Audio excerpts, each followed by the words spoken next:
It's fun. I think I kind of have the best of both worlds because all my kids came to me in a way that they needed to come to me for me to learn the lessons I needed to learn in my life. And this team, supported by their community, will continue to grow and learn together. For InsideEdition.com. This last quote, I'm going to go ahead and put up so I can emphasize exactly what she just said. It's fun. I think I kind of have the best of both worlds. All my kids came to me in a way that they needed to come to me for me to learn the lessons that I needed to learn in my life. God speaking to you is a great way to cover up narcissism. And did you know this is National Adoption Month? Families all over the country are getting a little bigger. 7 Action News reporter Anne-Marie LaFlame has one Washington Township family story of opening their hearts to foster care. So they went to an orphanage on Adoption Month, like it was Adopt a Dog Day, and picked out a child and then did a story on the local news? No.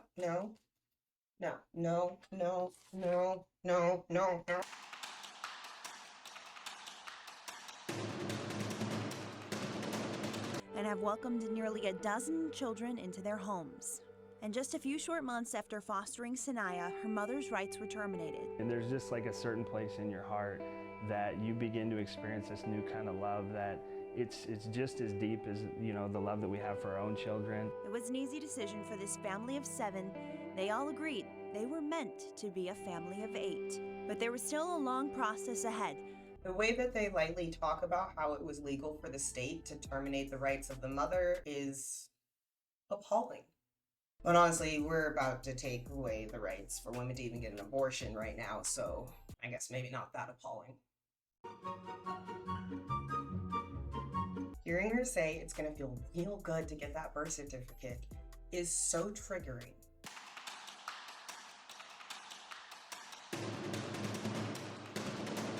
And also feels very slave auction-y.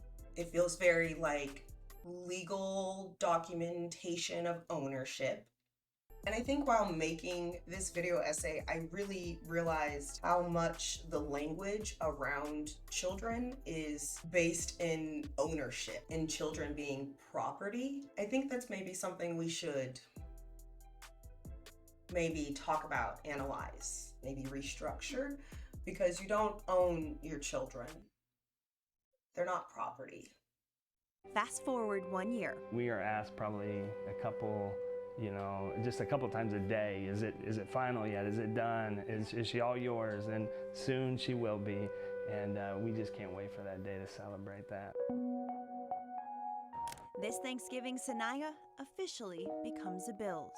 I think it's going to feel really good when we get that birth certificate in our hand with our last name on it. So she's had a shirt for a few months that I can't wait to put on her that says officially a Bills. It's amazing to just know that we get to spend every day just loving her. A feeling shared by families all over the country as their adoptions are finalized this month, and a feeling every child still in foster care dreams of every day.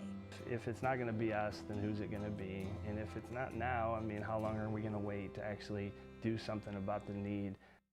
And the Bills say they're open to fostering and adopting even more children. You know, that's such a beautiful story because so many kids, end up in foster care for so many years and never get a forever family. But, you need a family like that to open up their hearts and open up their home. And you came from a large family, so there's always room. Yeah, there is. There's always room for one more. For sure. After 5, out the window. At that point, just keep adding on. There you go. And what we really do need to be discussing is why do so many parents or mothers not have the finances they need to raise their own children? And maybe these white parents would actually be doing more good if they would just pay more taxes so we could actually help support these mothers and fathers so that they don't have to have their children in risky situations, at least that the state thinks are unsafe. And I think that would be more help than ripping them from their biological parents. Like if I had to pick between paying more taxes so they can have access to resources and state-sanctioned kidnapping. I'm going to touch on this more in my wrap up at the end of the video, but it takes a village to raise a kid. It means exactly that. Having 7 children between 2 adults is also child abuse. 2 parents, especially in a capitalist society, cannot raise 7 children. I think that white parents often like picking up a dog at the pound, get enamored with how adorable and cute that Black children are, but they don't consider the future of that Black child's life and what they're going to need to do to be able to prepare that Black child for the society that they are bringing them into. It's like really triggering. In most cases, white parents cannot provide Black children or children of color the necessary knowledge, wisdom, and experience that they need to be able to navigate our racist, capitalist, patriarchal society.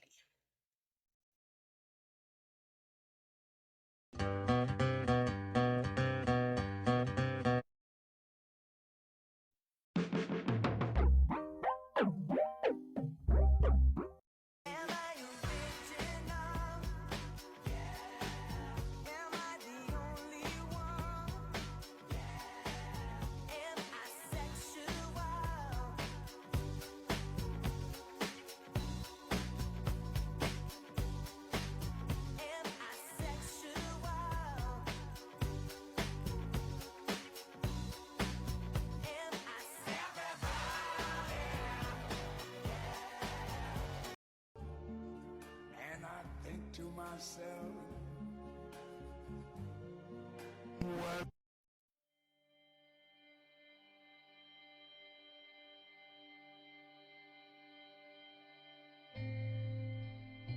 After Laquarius wakes up from this ugly dream in response to some good news, he decides he wants to dance in class, leading him to a trip to the principal's office and a school visit from his less than ideal mother and an old school grandfather.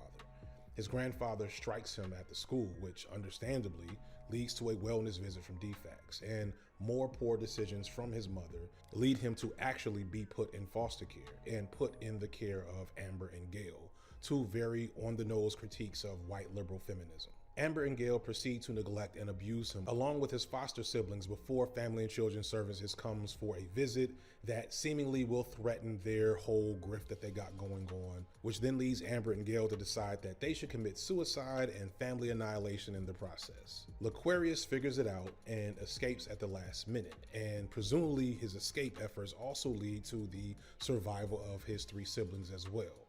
He returns home to his mother, who, while less than ideal, still loves him in her own toxic way, and he is appreciative of this, which all turns out to be a dream of Ern, our main character, waking up in Europe. Laquarius's ordeal typifies the callous indifference that systems that are supposed to protect Black boys often have towards them.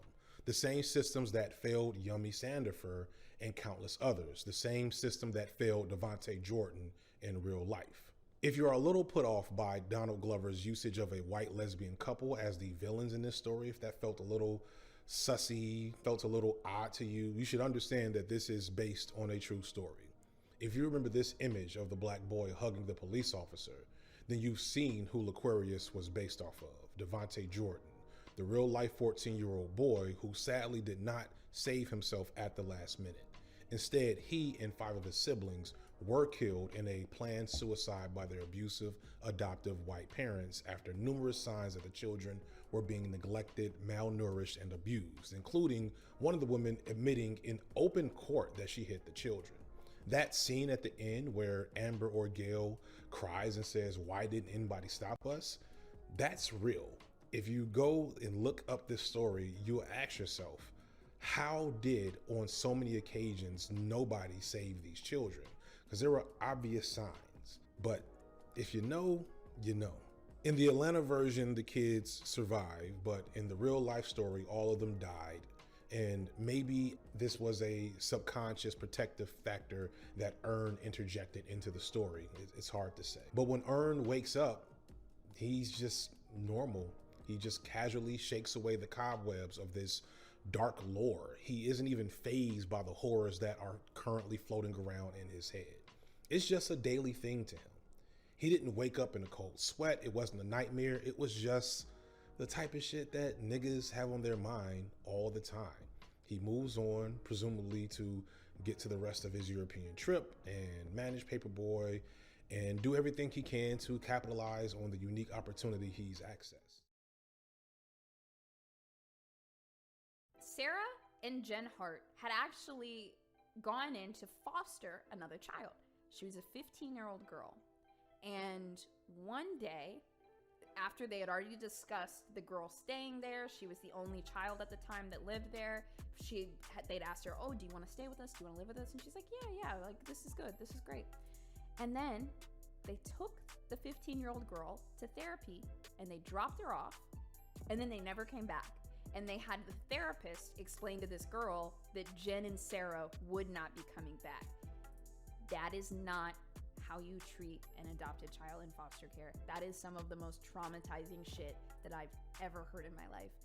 Oh, this is so fucked. Okay, so somebody had heard from Jen and Sarah that this 15-year-old girl was eating out of the trash. Like, they already started discrediting her to people around her so that they could abuse her by saying, yeah, she eats out of the trash.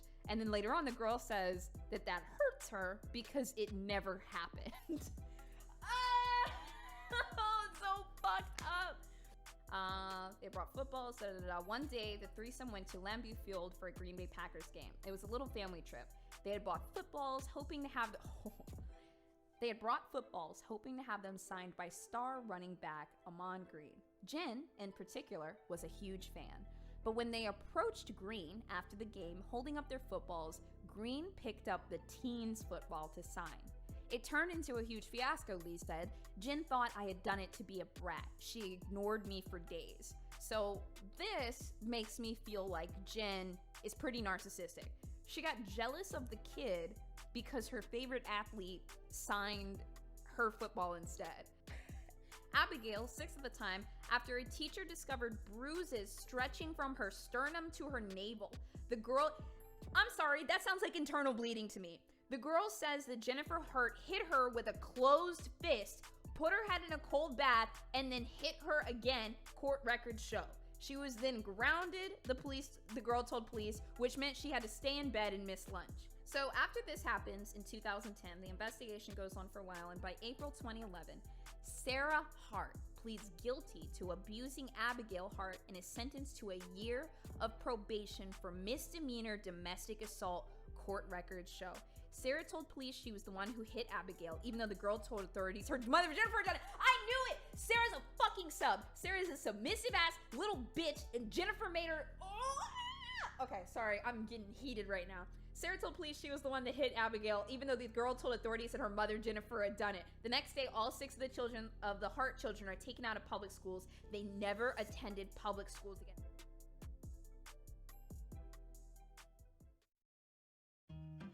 Raised by Colonizers will continue after these brief messages. Support Black mothers by donating to Birth Wild Awake.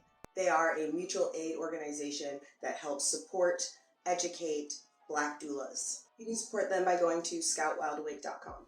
You can also support the organization by using their hashtag Black Birthing Lives Matter and by following them on all of their social medias. Doulas are a more holistic, natural way to deal with some of the more difficult transitions and processes in our life. I highly recommend that you do some research on the different types of doulas out there. I know that there are abortion doulas as well as death doulas, and as someone who has been through an abortion, I wish I would have known that. That would have been incredibly helpful. If you're looking to become a doula or you are a practicing doula looking to grow your community, please check out the Birth Wild Awake doula community on their website, scoutwildawake.com. If you have found this content valuable, please like, share, subscribe, and hit the notification bell. If you would like to catch me live, you can check out my other channel where I go live on Wednesdays at 5 p.m. on Twitch at SWNNTV and on YouTube at Disruptive Bodies Live. You can follow me on Twitter, Instagram, and TikTok at disruptive_bodies. If you have the ability, feel moved enough, or found value in this content, you can support my work financially on Venmo at Madam Posh, on Cash App at mposh17, on PayPal at thempexperience@gmail.com, and on Patreon /thempexperience. This is not a solicitation for donations or tips, but more just administration because I know many of you are going to ask in the comments, and I only have so many hours in the day. The most important way that you can support my work is by loving your neighbors, creating dual power structures in your own communities, coming to the realization that if we don't change how we are living currently in America, we are all going to die and take the rest of the world with us. Money as a concept is a lie and was absolutely made up. I only consider money a tool to further the revolution.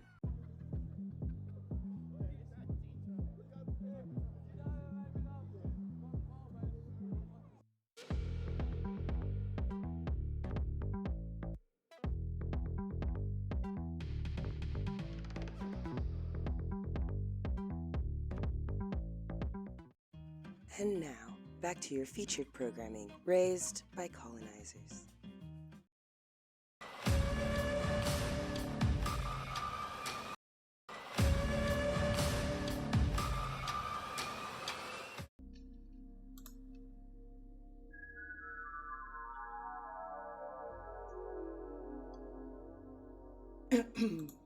Pardon me, darling. This is your ancestor, Cherie. Yeah, I can hear your ancestor, Cherie.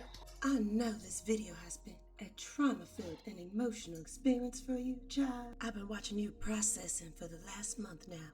Would you be so kind as to let me tap in here, give you a little break? Maybe I can speak to the people. I have a few words, particularly for white women. Well, that sounds lovely, giving me a little break. Yeah, of course you can speak to the people. Sure. Hey guys, so my ancestor Cherie, she wanted to say a few words. I'm gonna take a little break and let her take this little part. Okay, you be nice. You be nice to the people, okay? I'll catch you guys a little bit later.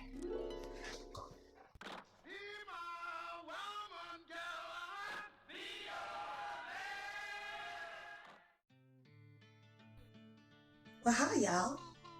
I'm Posh's ancestor Cherie, and I'm here to give you a little history on Black mothers in America. I know this video essay has been so traumatic for her, so I decided to come in and give it this part, because this part gonna be a little traumatic too. So first of all, I don't even understand why these white mothers trying to come out and raise our babies in the first place. Like, I'm not even sure if white women have started raising their own children even today. It's the audacity that after centuries of stealing our children's, us literally giving your children the milk of life, it's never enough for you white women. You've destroyed your own culture, your own families, and now you come over our children's. But I guess y'all's always been coming for our children's. Let me remind you of some history. See, back in slavery times when I was alive, me and my sister had a quota. We had to have 5 babies by the time we was 21, started when we was 13. My enslaver even tried to promise me my freedom. Wasn't about to have 5 babies by the time I was 21 though. I tell it like we had a choice. There was no choice. One of my fellow enslaved ladies, Mary, she was found to be infertile at 14, got sold off to a whole nother plantation. I see the women of the Confederacy were able to rewrite a lot of this history, but I want to remind you that there were breeding camps. Yes, I said that, breeding camps. Meaning that black people were treated like cattle and they were brought together at a camp so they could make us habitually RAPE each other and produce more enslaved peoples to be able to keep up their psychopathic, genocidal, capitalistic demand. There's a common misconception among my fellow black men that being light-skinned back in my time gave you some sort of privilege. Now, I will be just completely dishonest to not say that yes, oftentimes, lighter-skinned enslaved peoples were found to be more attractive to the enslavers. But as this ancestral blood shows you, children, beauty comes in all colors, and enslavers saw all of them. Although the mixed children of enslavers and their mistresses oftentimes received material privileges, gifts, clothes, the bondage that these mistresses was in was habitual RAPE child. as well as the constant torture and abuse from the enslaver's wife. Just breaks my heart when I look down and see my descendants still perpetuating the patriarchy that those white enslavers instilled on our culture. Wait, how do y'all say it? That ain't us, boo. And I see how my lovely child Posh is laid out in this video, how they still be stealing our children's. After centuries, we thought these white people, these white people,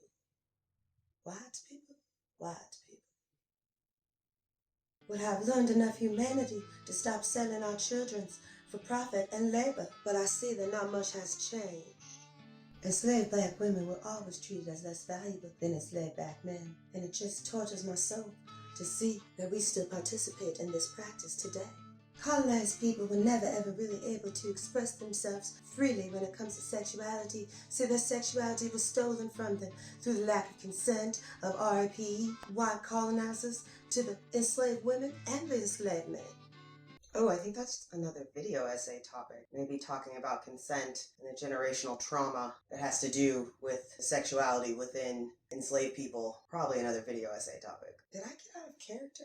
My bad, y'all. Yes, child, that's a splendid idea. Make sure I get to come back for that video. You know, Posh gets all her kinky stuff from my side of the family.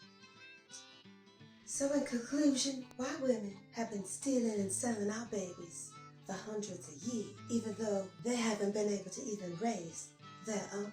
So white women, I'm gonna go back to my original statement. When did y'all start being mothers? And why the fuck do you think you can raise our children? No, like for real though, white mothers, why the fuck do y'all think that you could be raising our children's, but that we could raise our children's? I really need to understand why the... Oh my goodness. I'm so sorry, guys. Ancestor Sherry, she's going through a lot. You know, she processed a lot. She really been grieving the fact that, you know, that her people are gonna let humanity go extinct before we liberate ourselves, you know. She's just real tired of seeing her people struggle. And, but I apologize. I should make sure she knows not to just be cussing at people.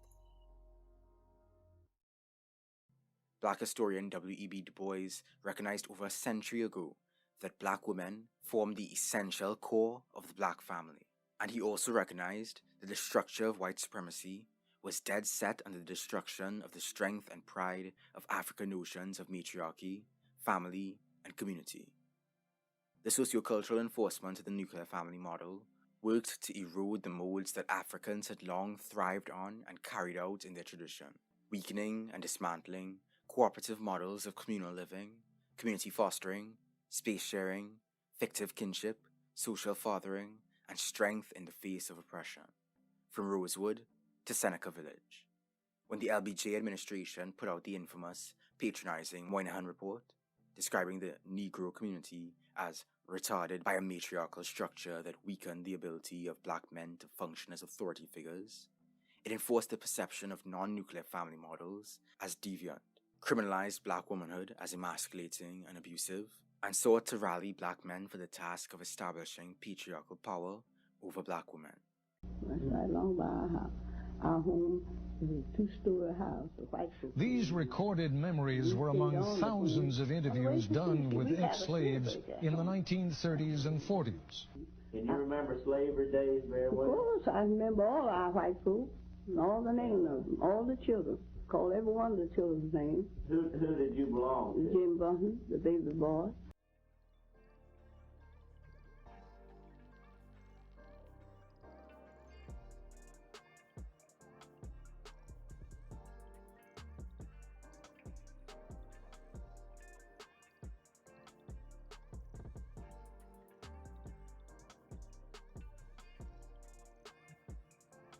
I think it is very important that we talk about the atrocities of slavery. Our history that we learn in school has been completely sanitized and whitewashed, and there are so many different horrific stories that need to be shared so that the atrocities, savagery, psychopathy, and long-lasting consequences that are the genocidal slavery that built the foundation of this country. One of those very commonly unknown facts is that enslavers actually created breeding camps And yes, that is exactly what you are thinking. White American enslavers created camps for enslaved females to live and give birth. These camps had 1940s concentration camp-like conditions, but in the 1800s. What these were essentially RAPE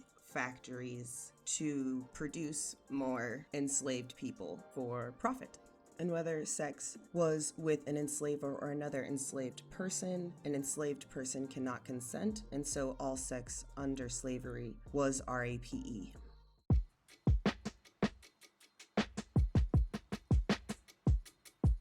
In 1808, the Cotton Kingdom was in full swing, and it required laborers.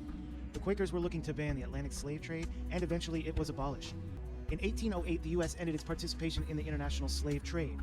The only way to increase the number of slaves in the U.S. was through the female slave giving birth to future slaves. The female slave had become a product themselves, much like cotton. They were a commodity used to make white men wealthy. And a sanitized version of this still exists today. In this case, it was the slave woman's fertility used as the commodity. The slaveholders used passages from the Bible to condone their heinous acts. Congress at the time wanted to keep the value of the slaves up by removing themselves from the international slave trade, decreasing the external supply for top-valued, homebrewed slaves. This is the same idea as the coined phrase made in America in today's standards, but without the labor costs. Breeding and producing slaves exceeded tobacco in exports. Female slaves in the state of Virginia exceeded males by over 300,000. They were all used to breed the future slave population of America. Many slave farm breeders would participate in relations with their breeding products, obviously against any consent due to their master-slave relationship. In turn, offspring was common, even with heads of state in the new American nation. TV and movies depict many boats with slaves arriving in New Orleans. What they leave out is these boats are coming from Virginia. Many escaped slaves wrote about their experience in books like Slave Narratives and The American Slave Coast. Breeders could rely on future demand to increase prices. This is why Thomas Jefferson supported the abolishment of the Atlantic slave trade. He wanted Virginia to export slaves, not import them, with no other competitive source.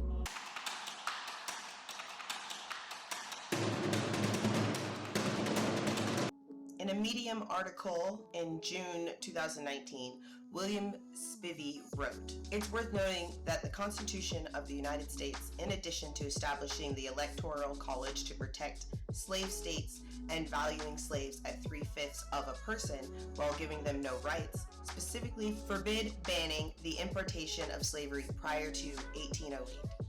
Quote, Article 1, Section 9, Constitution of the United States. The migration or importation of such persons as any of the states now existing shall think proper to admit shall not be prohibited by the Congress prior to the year 1808, but a tax or duty may be imposed on such importation, not exceeding $10 for each person."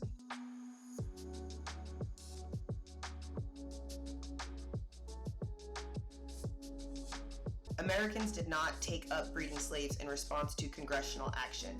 That action was taken at the behest of slave breeders as a protectionist means to keep the price of their product up. Jefferson's home state, Virginia, was the leading producer of slaves. Slavery eventually exceeded tobacco as the leading export. Maryland was second in slave production, followed by several other states. Generally speaking, it was the house slaves that got RAP'd the most. Some mothers had to protect their offspring from the master's wife if she had a reason to believe her spouse was the father. We're generally aware of the situation which we've been led to believe was the worst case scenario.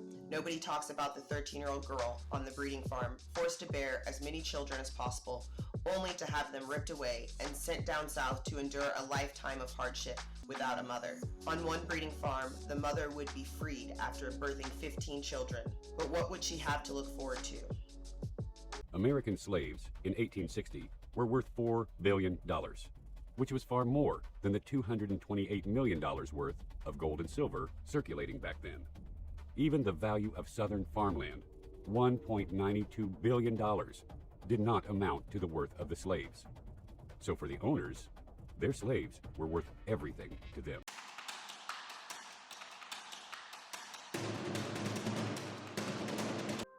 In an article written by Jason Koki, February 2nd, 2016, A History of the Slave Breeding Industry in the United States, He writes, because slaves were property, Southern slave owners could mortgage them to banks, and then banks could package the mortgages into bonds and sell the bonds to anyone, anywhere in the world, even where slavery was illegal. In the 1830s, powerful Southern slave owners wanted to import capital into their states so they could buy more slaves.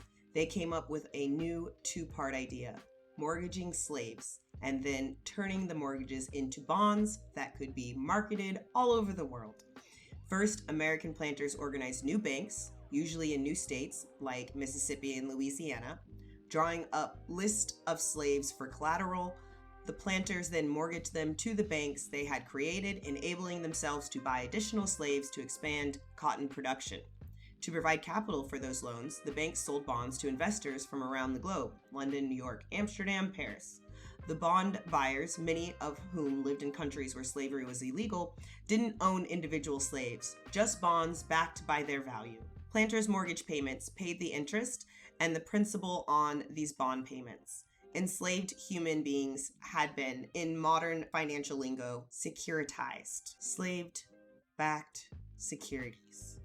Securities backed by enslaved human beings. President James Polk speculated in slaves based on inside information he obtained from being president and shaping policy towards slaves and slave importation.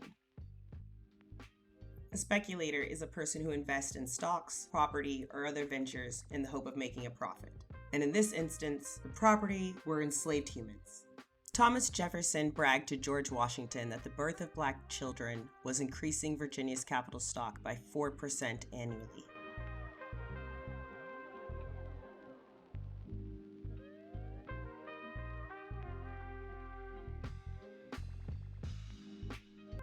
As long as the slave power continued to grow, breeders could literally bank on future demand and increasing prices.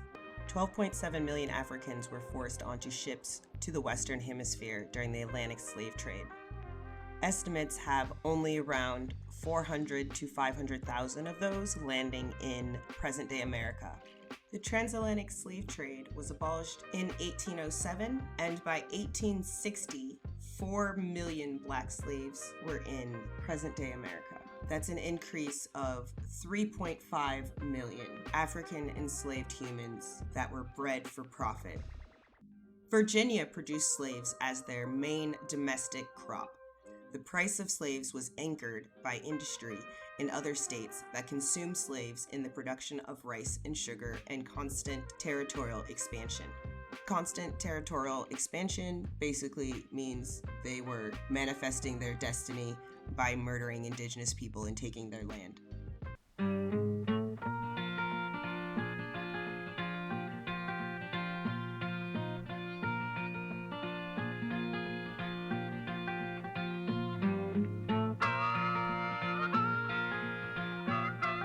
Damn, colonizers brought over 500 enslaved Africans, and in less than 60 years, you got a 600% return on that investment. It makes you wonder, who really was the savages, or is the savages? In an article by Thomas Bramer, published February 26, 2021, he states, in the United States, reparations to slave owners in Washington, D.C. were paid at the height of the Civil War. On April 16, 1862, President Abraham Lincoln signed the Act for the Release of Certain Persons Held to Service or Labor within the District of Columbia into law. It gave former slave owners $300 per enslaved person set free. More than 3,100 enslaved people saw their freedom paid for in this way, for a total cost in excess of $930,000, almost $25 million in today's money. In contrast, the formerly enslaved received nothing if they decided to stay in the United States. The act provided for an immigration incentive of $100, around $2,683 in 2021, if the former enslaved agreed to permanently leave the United States. They paid our enslavers, gave us no reparations, but offered to pay if we would leave the country.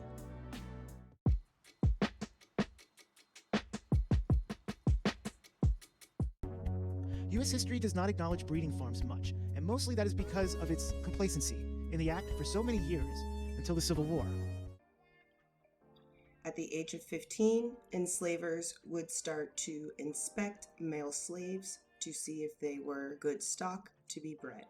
If they were not considered profitable, they were castrated. Male enslaved peoples had a quota to impregnate at least 12 female enslaved people. White male enslavers would sometimes entertain their guest by bringing their best specimen or their most attractive enslaved people and forcing them to perform a public orgy or giving them away to other enslavers for their sexual pleasure.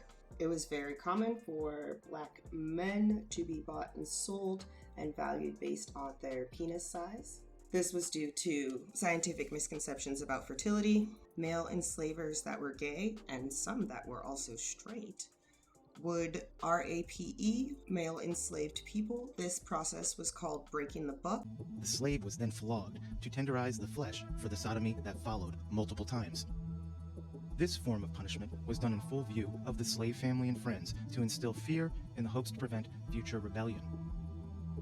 Men of bondage who were victims of this inhumane, sadistic, homoerotic, emasculating punishment often ran away from the plantations or killed themselves as the humiliation was much too strong to overcome. There are multiple levels of psychological torture and reprogramming through this process. One of the goals is to demasculate the male enslaved person, as well as clearly set the hierarchy of the plantation. Racist white male society's perception of breaking a man's will to fight. I wanted to also touch on a point that I don't think gets brought up enough, but there's a very unique experience for male enslaved people during slavery in America.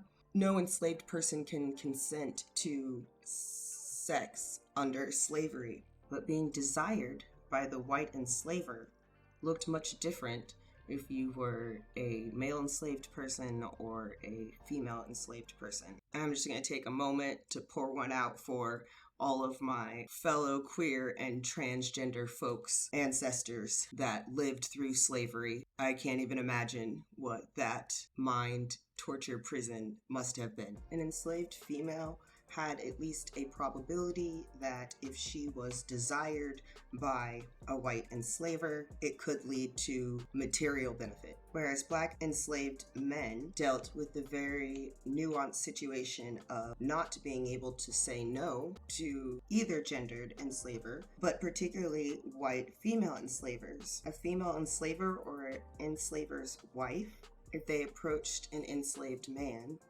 that could be that man's life. So he cannot say no.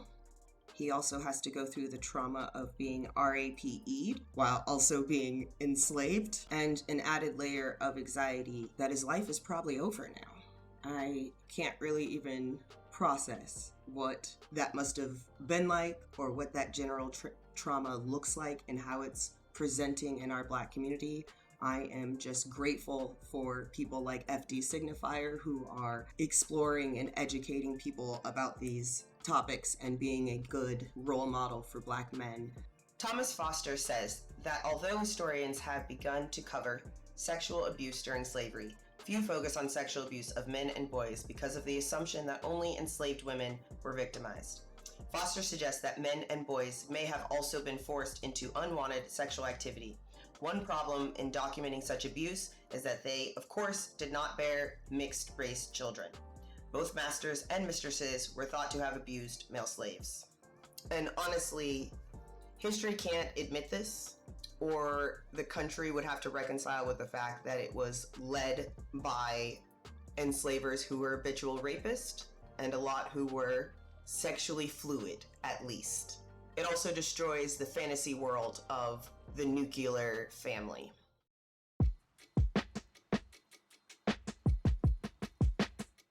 Gender placed a figurative price ceiling on enslaved women's value, even though, as we'll see, they were often expected to do the exact same labor as enslaved men. The deeply entrenched patriarchy in European cultures extended across racial lines and played a significant role in shaping African captives' monetary worth. And even though enslaved women were not sold at the same high price range as enslaved men, their value to those who purchased them was absolutely clear. In many regions of the colonies, enslaved women's ability to reproduce was hugely important. Buying a laborer who could bear children meant that once those children got older, the enslaver could either exploit that child's labor or sell that child for a profit. Children, especially young girls, were often subjugated to sexual abuse by their masters' children, and relatives. Since these women had no control over where they went or what they did, their masters could manipulate them into situations of high risk, forcing them into a dark field or making them sleep in the master's bedroom to be available for service. Free or white women could charge their perpetrators with RAPE, but slave women had no legal recourse. Their bodies legally belonged to their owners. The sexual violence that black women experienced took on many different forms. There was even a practice called the fancy trade, designed specifically for the sale of mixed-race women for sexual concubinage and prostitution. In 1937, a formerly enslaved man, W.L. Bost, explained some of these dynamics to an interviewer for the Federal Writers Project, a New Deal-era initiative which recorded the oral testimonies of over 2,300 formerly enslaved people in the late 1930s. As we mentioned before, black testimonies were often filtered through white perspectives. So when published, these conversations in the Federal Writers Project were often written with a heavy dialect attributed to the black interviewees. Bost is reported as having said, "Plenty of the colored women have children by the white men. She know better than to not do what he say. They take them very same children, would have their own blood, and make slaves out of them." Alex Haley's Queen, The Story of an American Family, is a historical novel, later a movie, that brought knowledge of the children of the plantation to the public attention. Edward Ball's Slaves and the Family, written by a white descendant of slave owners, describes this complex legacy. Toni Morrison wrote that this sexual usage of slaves was also known as droit du seigneur, or the right of the lord, a term originating in the feudalism of medieval Europe. Children of the plantation was a euphemism used during time of slavery in the United States to identify the offspring born to black female slaves and white men, usually the slave's owner, one of the owner's relatives, or the plantation overseer. Genetic research in 1998 estimated that nearly 20% of the African Americans' genetic contribution originates from Europe, which is much higher than the European contribution in Jamaicans or Haitians.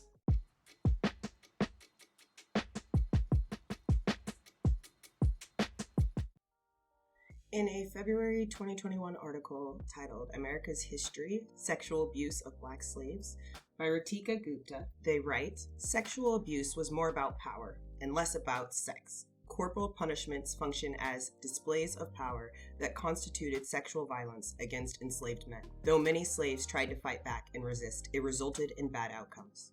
Furthermore, court records and letters from the 1800s reveal that white women, not just men, took advantage of their power." In Rethinking Rufus, Sexual Violations of Enslaved Men, historian Thomas Foster thoroughly examined how the conditions of slavery gave rise to sexual violence against enslaved men and women. Foster also notes the trauma of coerced reproduction, a form of sexual violence where enslaved men and women were forced to bear children in order to increase the population of enslaved people.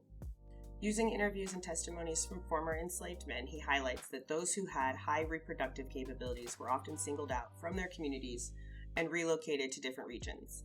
They were then forced to couple with multiple partners. These men were excused by masters from performing certain types of laborious activities as they feared it could negatively affect their reproductive capabilities. This subject is so taboo because evidence for the sexual abuse of male slaves is harder to come by compared to that of females. The topic has largely gone unexplored. Also, society tends to define RAPE along gendered lines, which makes both victims and perpetrators reluctant to discuss male RAPE.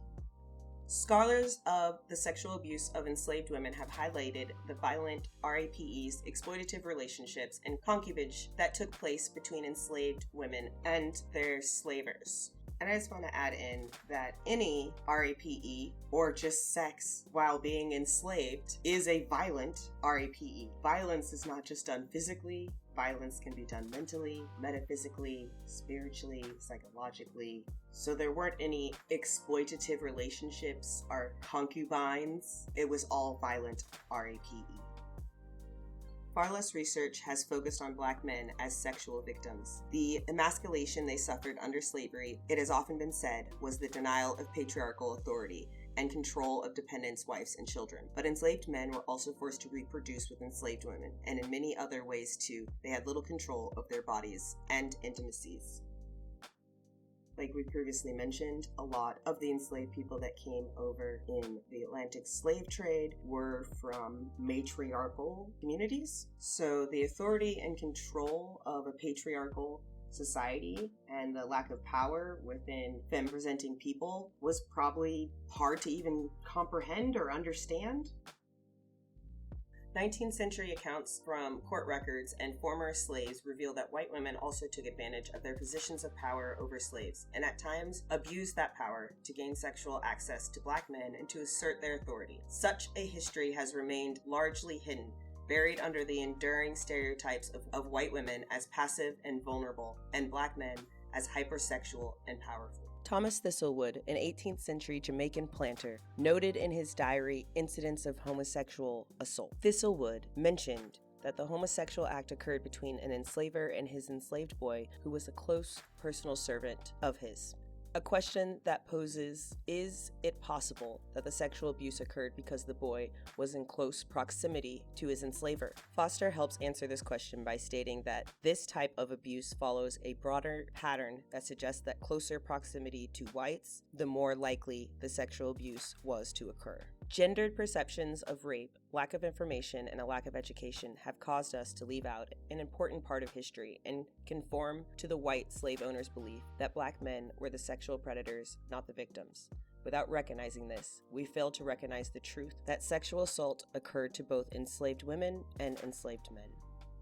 In an anonymous analysis of sexual relations between elite white women and enslaved men in the antebellum South, a social historical analysis, the writer says, not all sexual encounters between masters and female enslaved people would be considered RAP according to most definitions of the term. Concubinage type of arrangements and even long-term romantic partnership, perhaps most famously that of Thomas Jefferson and Sally Hemings, were known to exist. Yet many scholars would agree that even presumably affectionate and long-term relationships must be reconsidered given the context of slavery.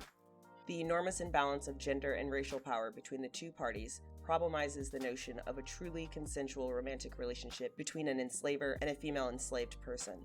These so-called consensual sexual partnerships can be seen, like RAP, as an exercise in white patriarchal authority. There was no consensual sex under slavery. You cannot consent to sex if you are enslaved. As guardians of the home, planter-class white women were responsible for upholding traditional Christian values and keeping peace within the domestic sphere. Planter class was the aristocrat or bourgeoisie of the South. As such, they were valued for their homemaking abilities, maternal instinct, and perhaps above all else, their virtue.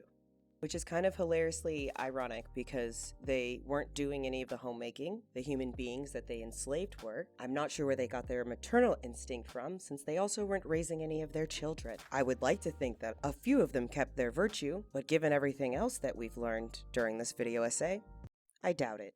Also, given my experience with the amount of Christian white women that lie about their virginity today. Which is interesting because according to historian Elizabeth Fox Genovis, slave-holding culture emphasized control of female sexuality.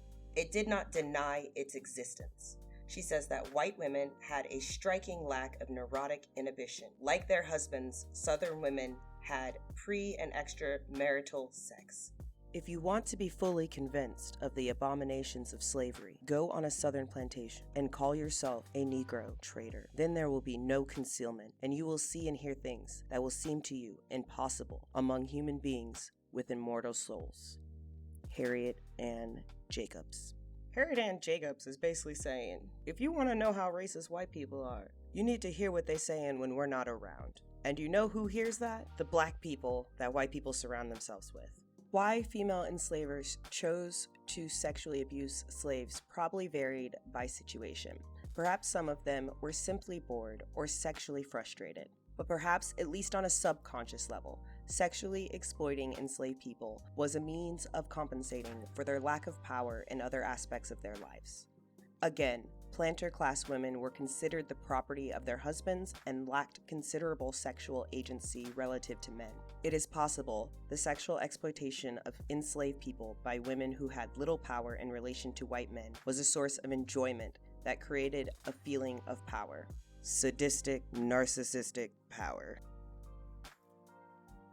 It is important to note that the cases of RAPE would probably not have been seen as such by the wives of sexually abusive enslavers, who bought into the idea of the hypersexualized, un-RAPeable Black Jezebel. The saying goes, she is presumed to be always willing. This view is articulated most famously by Susan Brown Miller in Against Our Will, Men, Women, and RAPE in 1975. Former slaves Harriet Jacobs, Charles Ball, and Frederick Douglass all mentioned in their autobiographies that their mistresses, their female enslavers, were often crueler, meaner, and more violent than their masters.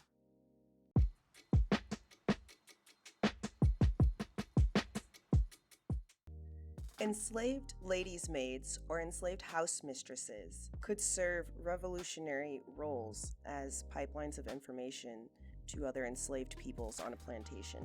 Enslaved house mistresses were in charge of the enslaver's wife. They were responsible for dressing and changing her. They trained in the care of clothing, hairdressing, makeup creation, and application. They oftentimes were stylists and were expected to keep up on the latest fashions as they followed their lady enslaver about town. They made dresses, they made hats, and they were also completely on demand to their lady enslaver. Literacy was not required for this position, but oftentimes lady enslavers preferred it because it helped with the dressmaking. Enslaved house mistresses were expected to present themselves to the lady enslavers' meticulous standards of dress and hygiene, oftentimes with no resources, no soap, no supplies. Fashion styles in the 1800s oftentimes took assistance to dress yourself, and enslaved house mistresses and ladies obviously did not have assistance. In their resourcefulness, they created new fashions and found ways to create piece-by-piece garments that they could dress themselves in. It is in these hardships and struggles during slavery that Black people began to build the foundations of almost all art and culture today. Because part of the role of an enslaved headmistress was to be the lady enslaver's best friend, an enslaved headmistress could act as a resource of information to other enslaved people, creating warning systems about upcoming sales of enslaved family members or times when enslaved people could escape. Because of all of the valuable skills, trades, and arts that an enslaved house mistress provided a lady enslaver, they were one of the most valuable enslaved female roles on a plantation.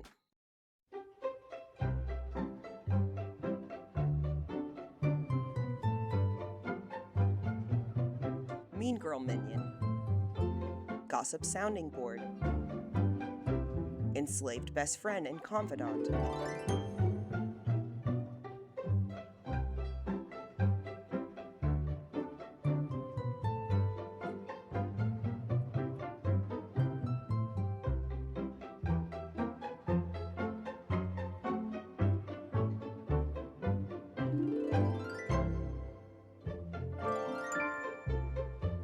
House Manager and Caregiver, On-Demand Personal Assistant,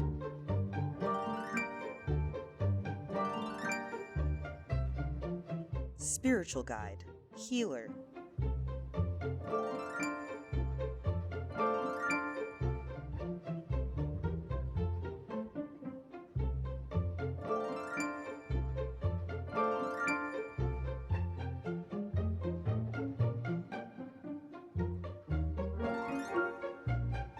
Stylist, Fashion Designer,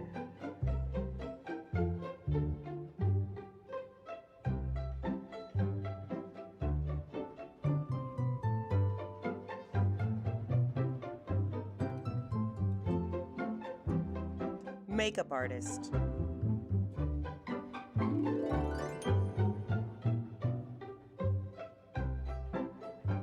Hairstylist,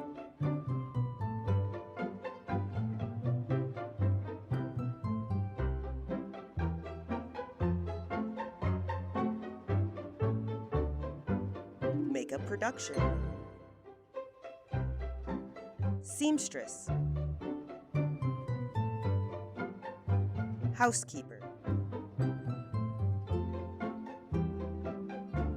nanny.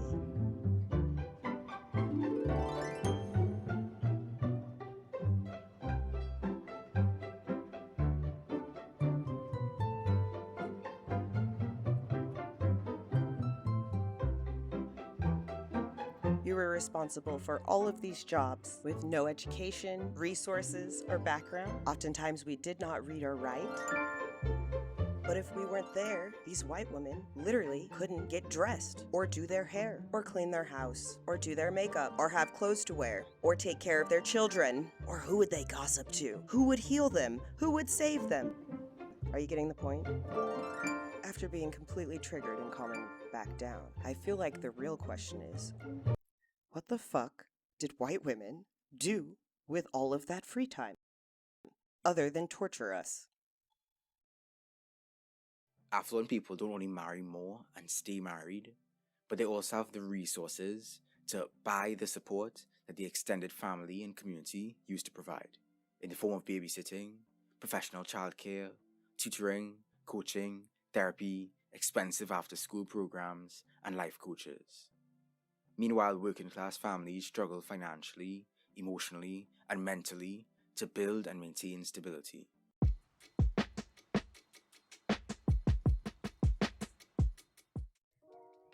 Fictional movies and rewritten history has given us a lot of false narratives and stereotypes. Particularly Gone with the Wind has given us a very false narrative about what is a mammy. The character in Gone with the Wind that is named Mammy is actually not a mammy. She is the head house mistress. A mammy was specifically the enslaved wet nurse and sometimes eventually nanny who was responsible for breastfeeding and looking after the lady enslaver's children. Like previously mentioned, the character would have been one of the most valuable and influential enslaved persons on the plantation. They were not required to be pretty, they were not required to be light-skinned, and they worked in the house intimately every day with the enslavers. Being light-skinned was not an immediate guarantee to material privilege. Most light-skinned enslaved people were the product of RAPE. They were sold into slavery just like the rest of enslaved people, and the state legally made sure of this.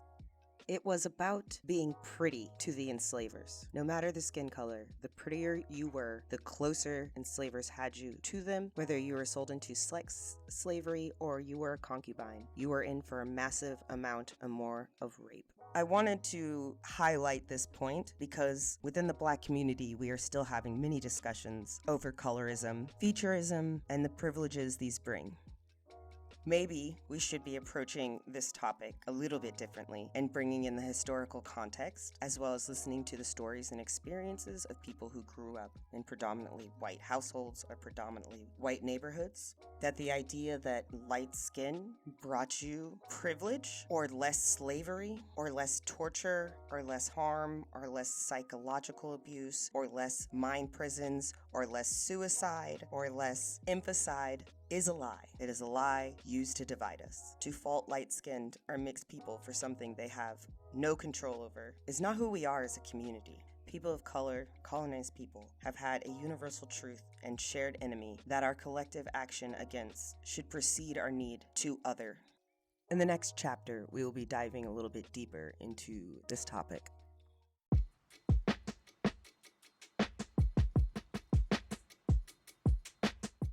Their presence made traders and plantation owners more productive and made their living conditions very harsh. In addition to their plantation duties, many female slaves were taken into the homes of their masters to serve their mistresses, cook, clean, and wash for them. If a mistress had too many children, the domestic worker was made to help in caring for the child. After a while, female slaves were made to take the place of low-class women paid to breastfeed babies, a practice known as wet nursing. The practice was an excuse for many white mothers to avoid breastfeeding with hopes of maintaining their stature and avoiding the messy part of motherhood. The act was perceived as self-demeaning, and women who were seen breastfeeding were often thought of as uncultured, poor, and often shunned.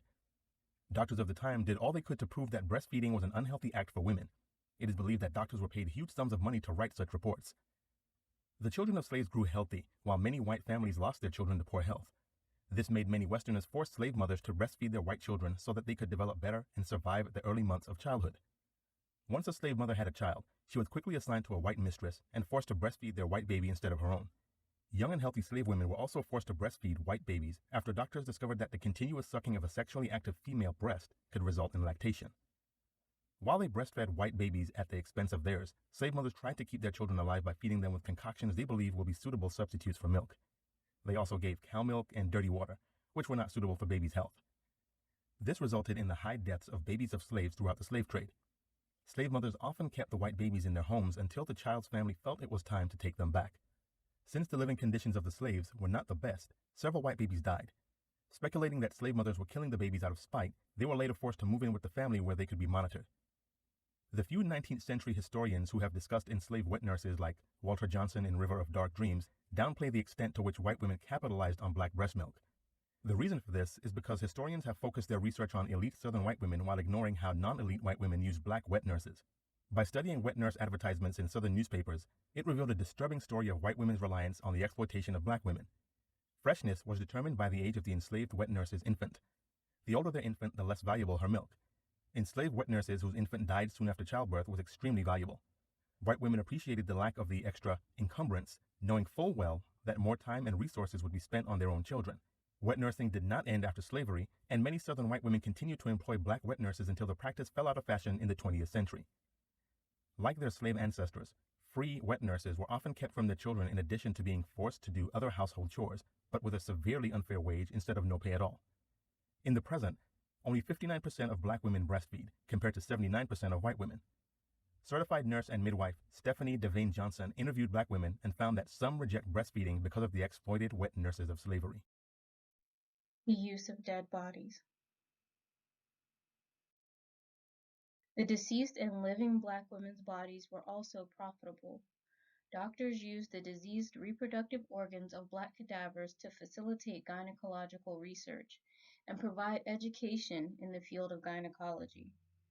Their organs were used as clinical matter, displayed for observation and dissection, so that white women's pathologies and sick bodies could be cured.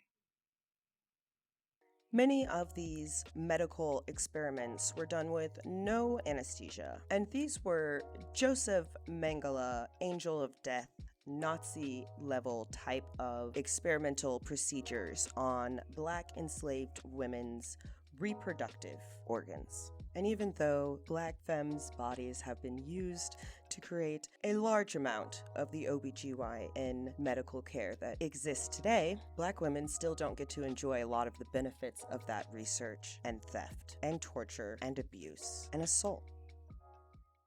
Credited as the father of modern gynecology, Sims developed pioneering tools and surgical techniques related to women's reproductive health. In 1876, he was named president of the American Medical Association. In 1880, he became president of the American Gynecology Society, an organization he helped found. The 19th century physician has been lionized with a half a dozen statues around the country. His defenders say the Southern-born slaveholder was simply a man of his time for whom the end justified the means, and that enslaved women with fistulas were likely to have wanted the treatment badly enough that they would have agreed to take part in his experiments. But history hasn't recorded their voices, and consent from their owners, who had a strong financial interest in their recovery, was the only legal requirement of the time. While most healthcare took place on plantations, some stubborn cases were brought to physicians like Sims, who patched up enslaved workers so they could produce and reproduce for their masters again. Otherwise, they were useless to their owners. If the patient's owners provided clothing and paid taxes, Sims effectively took temporary ownership of the woman until the treatment was completed. He later reflected in his autobiography, The Story of My Life, on the advantages he found to working on people that were essentially his property. There was never a time that I could not, at any day, have had a subject for operation. According to Sims, this was the most memorable time of his life. He first operated on an 18-year-old Lucy, who had given birth a few months prior and hadn't been able to control her bladder since. During the procedure, patients were completely naked and asked to perch on their knees and bend forward onto their elbows so their heads rested on their hands. Lucy endured an hour-long surgery, screaming and crying out in pain as nearly a dozen other doctors watched. As Sims later wrote, Lucy's agony was extreme. She became extremely ill due to his controversial use of a sponge to drain the urine away from the bladder, which led her to contract blood poisoning. I thought she was going to die. It took Lucy 2 or 3 months to recover entirely from the effects of the operation, he wrote. For a long time, Sims' fistula surgeries were not successful. After 30 operations on one woman, a 7-year-old enslaved woman named Anarcha, who had had a very traumatic labor and delivery, he finally perfected his method after 4 years of experimentation. Afterwards, he began to practice on white women using anesthesia, which was new to the medical field at the time. While some doctors didn't trust anesthesia, Sims' decision to not use it or any other numbing technique was based on his misguided belief that Black people didn't experience pain like white people did. It's a notion that persists today, according to the study conducted at the University of Virginia and published in the April 4, 2016 proceedings of the National Academy of Sciences. When any of Sims' patients died, the blame, according to him, lay squarely with the sloth and ignorance of their mothers and the Black midwives who attended to them. He did not believe anything was wrong with his methods.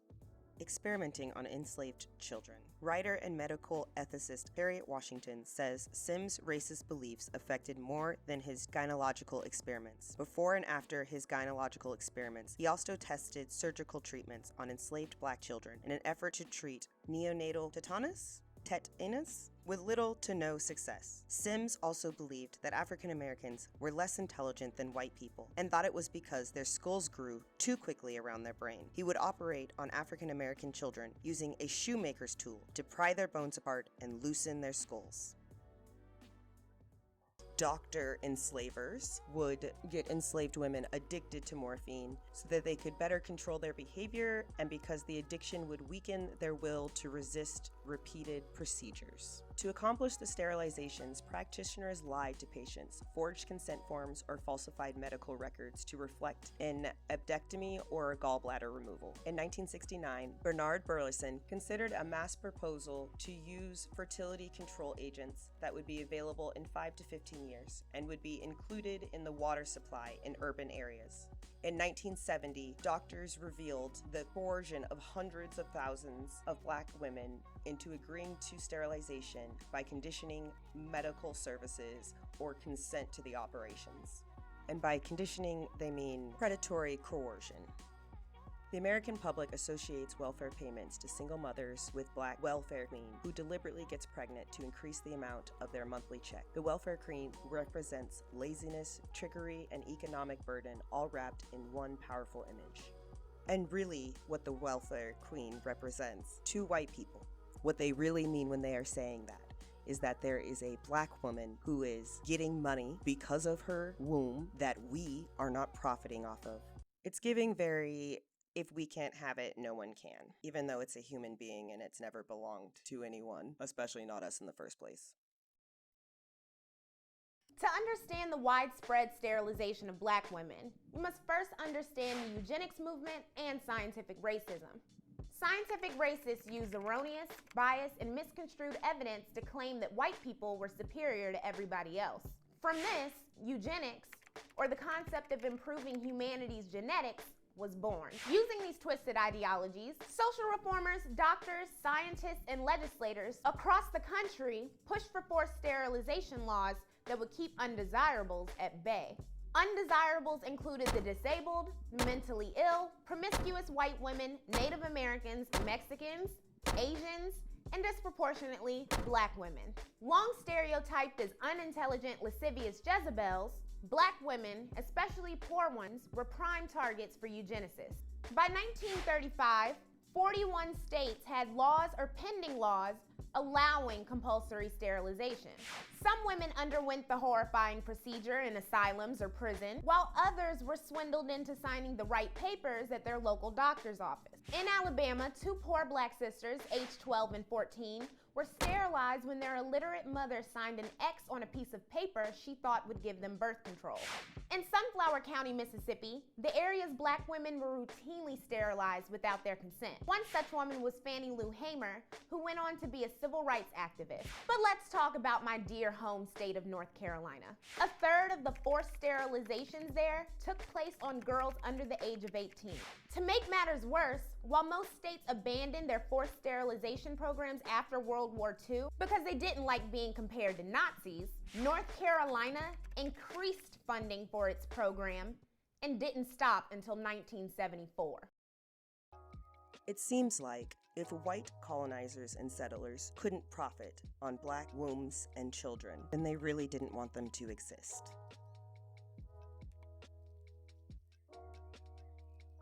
W.E.B. Du Bois wrote about black women and birth control in a pamphlet titled Black Folk and Birth Control. He states, "Clash of ideals between those Negroes striving to improve their economic position and those whose religious faith made the limation of children a sin. The result among more intelligent class was a postponement of marriage, which greatly decreased the number of children. Today, among the class of Negroes, few men marry before 30, and numbers of them after 40. The marriage of women of this class has similarly been postponed. In addition to this, the low income which Negroes receive make bachelorhood and spinsterhood widespread, with the naturally resultant lowering in some cases of sex standards. On the other hand, the mass of ignorant Negroes still breed carelessly and dangerously, so that the increase among Negroes, even more than the increase among whites, is from that part of the population least intelligent and fit and least able to rear their children properly."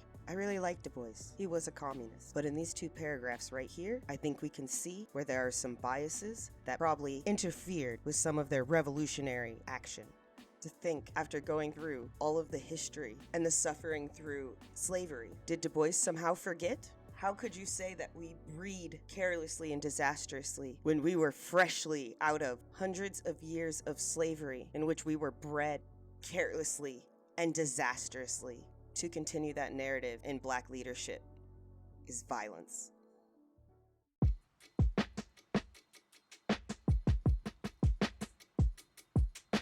I raised my kids the same way my mom and daddy raised me. I kicks my kids' ass like my daddy kicked my ass. Did you know whippings and ass beatings weren't originally a black thing? It was literally beaten into us. In pre-colonial West Africa, many cultures saw children as sacred or pure, and no evidence reveals ritualistic beatings of children. Enter the Europeans, who often believed children were born in sin and needed to be beaten into submission and goodness. Whipping was quite common among them. When indoctrinated as slaves, Africans watched masters, not only the heads of plantations, but the heads of slave families, beat and whip their children.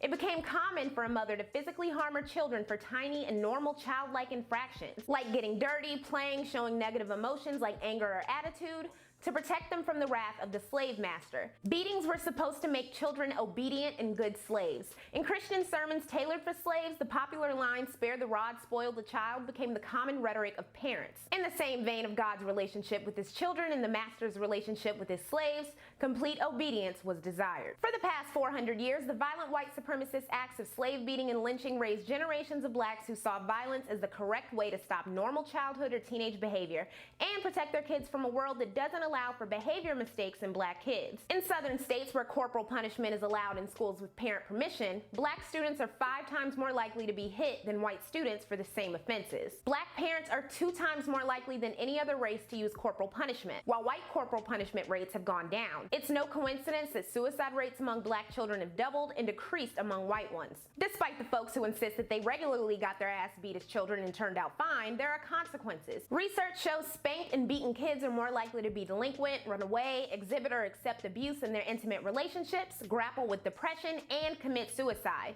Between 2006 and 2015, more than 3,600 black kids were killed as a result of routine abuse gone fatally wrong. Roughly 360 a year. That means black children are more likely to die at the hands of a parent than a police officer. And what exactly is the payoff? Many blacks believe whippings and slaps or punches to the face, even ones broadcast on social media meant to humiliate, are effective deterrents for teen pregnancy or crime, when statistics about single-parent homes and mass incarceration say otherwise. Historian Nell Irvin Painter describes the effects of the abuses of slavery as soul murder. If enslaved peoples were the most valuable commodity, if the breeding camps and habitual RAP was more profitable to white people than land they had stolen from indigenous people, and if slavers received reparations for the black wombs and lives they sadistically, psychopathically stole, then America was built on genociding indigenous peoples for land, breeding black enslaved people for labor, habitual sexual exploitation, and the kidnapping of black parents' children. White people, it is more likely that your great-grandfather and his great-grandfather and his grandfather is a bloodline of habitual, murderous, psychopathic rapist than it is that you came from revolutionary, heroic abolitionist. It's a horrifying thought. I know. Take a self-care day. Process it. Then get the fuck over it, because we need to overthrow the state. We have shit to do. And if that upsets you, go look at your family tree and throw all of your blame that way. They're the reason you're having to deal with this in your lifetime. You can't claim that you aren't your great-grandfather or your ancestors, or you aren't responsible if you don't acknowledge what actually fucking happened. It's one of the first steps of healing. You cannot heal, you cannot be an accomplice or an ally until you actually process the trauma that white supremacy, colonization, imperialization, and all the lives of white women have caused. And seriously, as I was doing this research, I'm starting to get confused exactly what the superiority complex or the supremacy is, because white enslavers and white people just historically can't seem to keep their fucking hands off of black people or people of color. They can't keep their hands off us, off our culture, off our music, off of everything that we create, because historically they're used to it being theirs. There is no white culture because all culture was created by brown people in service to white people's luxury. Honestly, I'm still trying to figure out exactly what white people were doing with all that time and what part of this country they actually built other than the racism, exploitation, like all the bad things. For over 200 years, Black Americans have had no autonomy over their bodies and have been suffering the generational trauma, even within our own community. White people have never had to ask for our consent, and oftentimes still don't. The United States of America as a country could only exist with slavery, and slavery could only exist by nullifying Black parenthood and Black parents' moral claim to their children.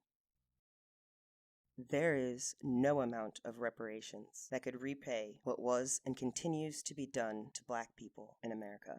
Even if reparations was on the table, honestly, I don't think America has the money. Because what is the monetary value of generations of our children?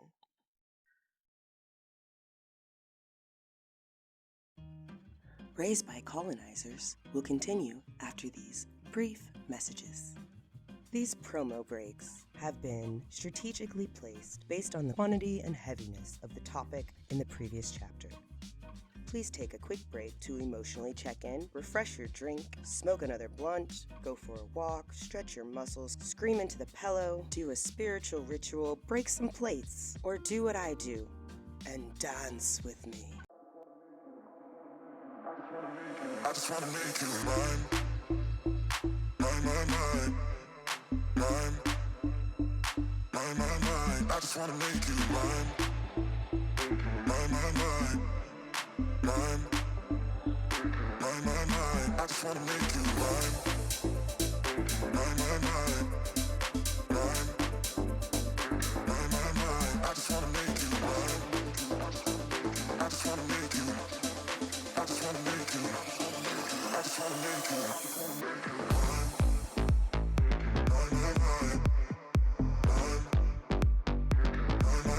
I just wanna make you mine.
And now, back to your featured programming, raised by colonizers.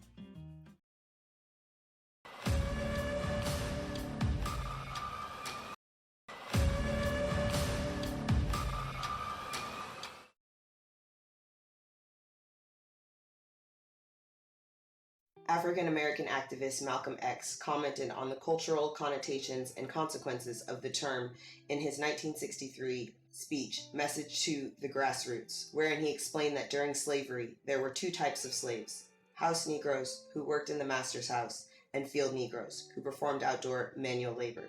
He characterized the house Negro as having a better life than the field Negro, and thus being unwilling to leave the plantation, and potentially more likely to support existing power structures that favored whites over blacks.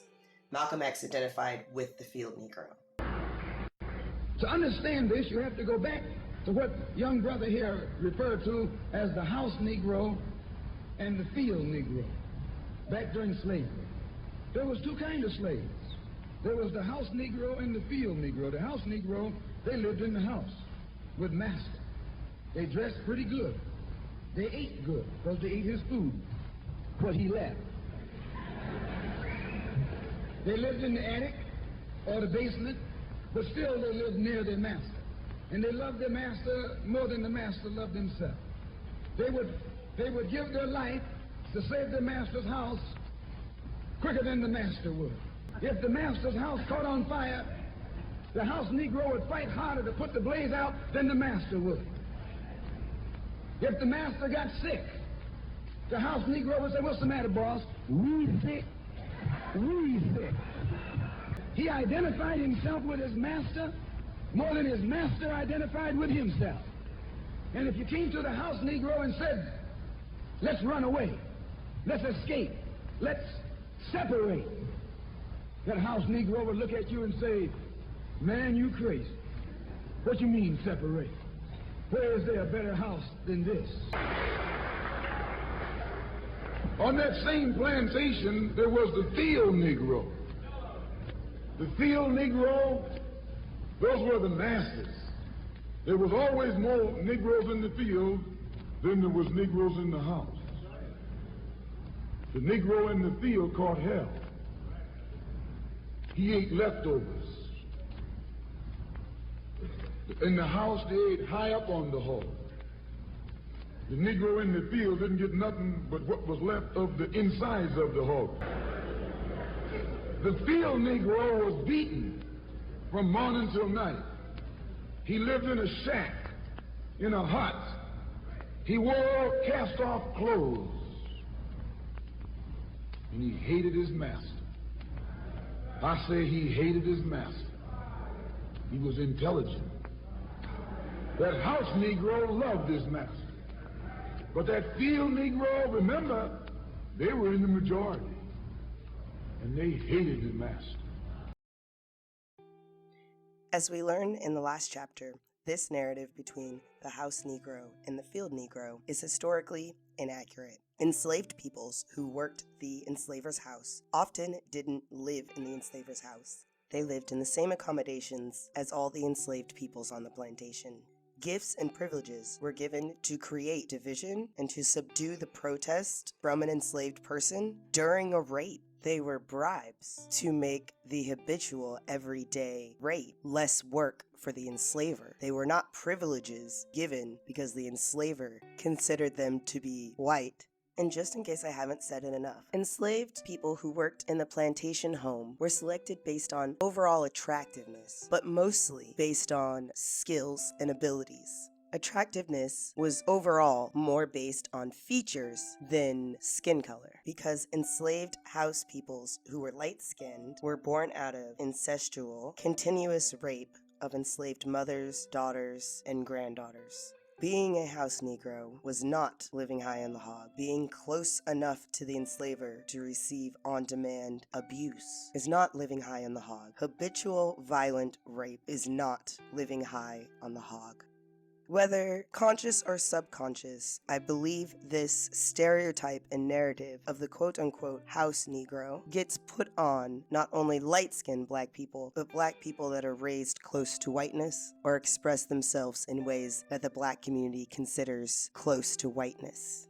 Being raised by parents or in a home that was completely out of your control does not automatically make you a race traitor or a quote-unquote house Negro based on the words of Malcolm X.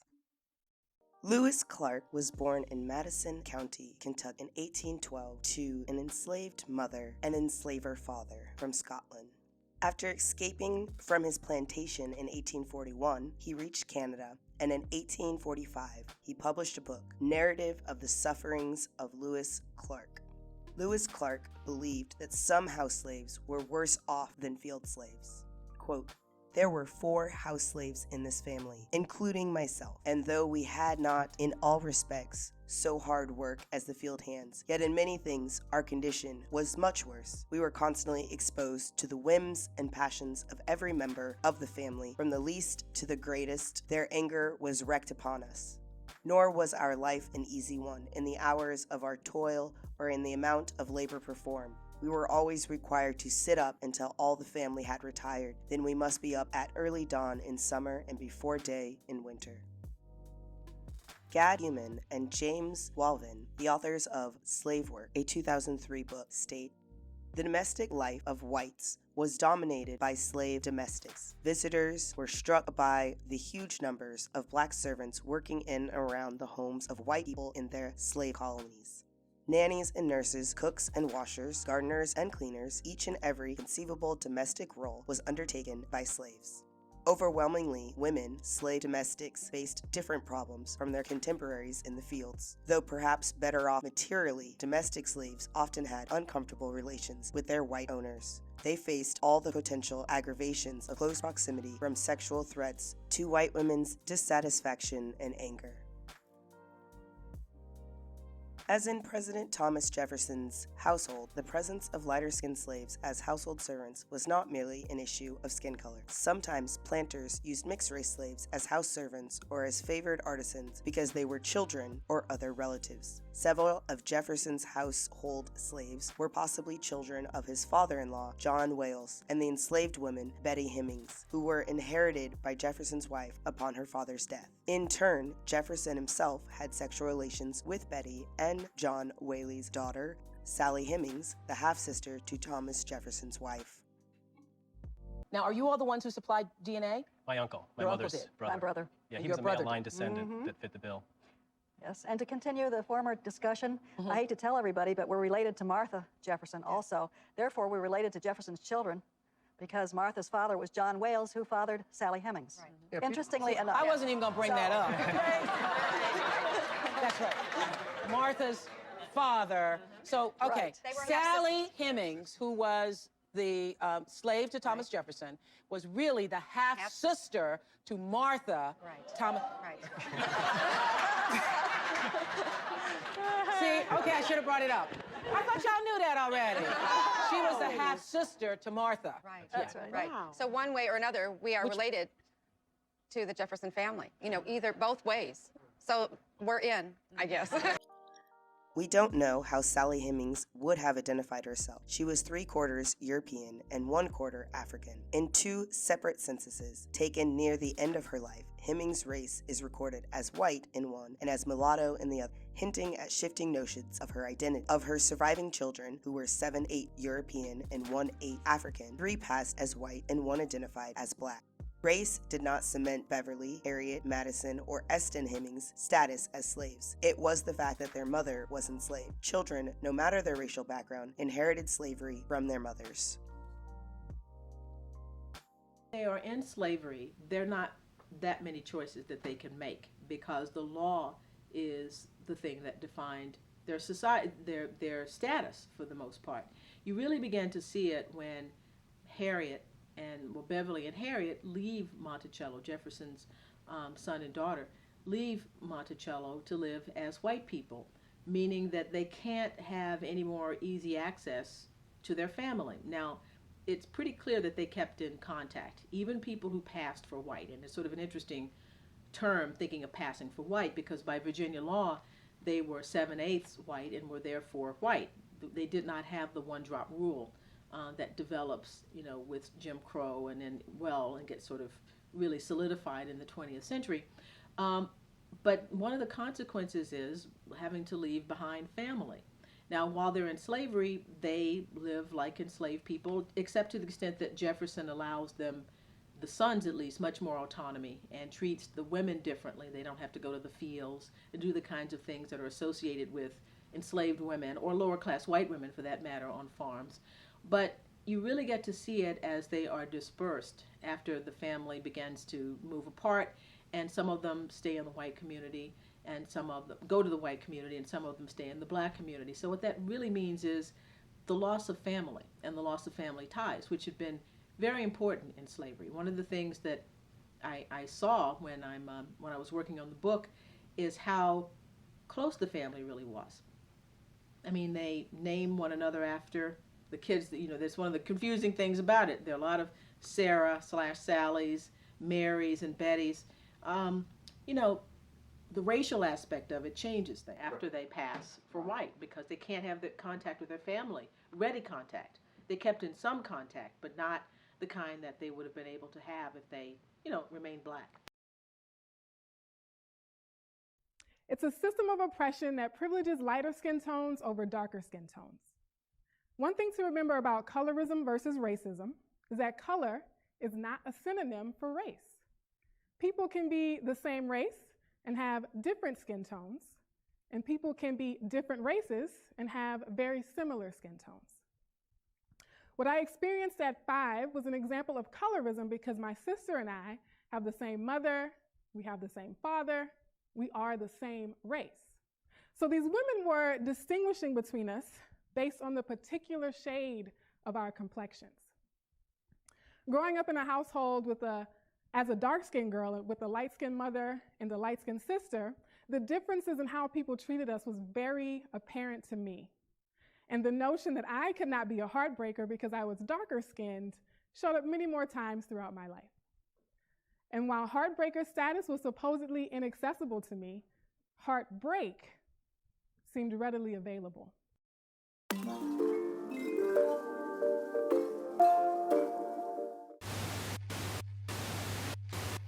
And here it is, tonight from Wakanda Forever Studios at the Black-owned network in Atlanta, Georgia. This is All Day Black.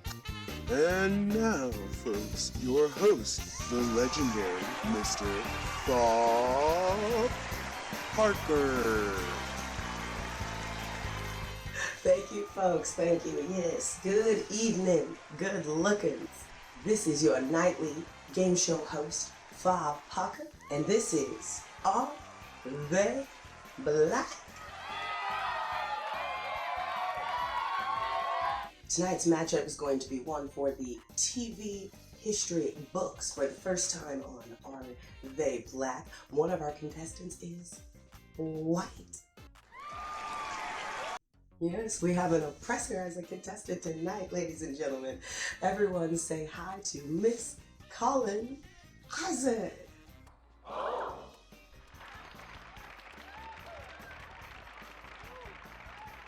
Her competitor tonight is returning champion, Black internet thought leader, Mr. Reverend X Luther Black.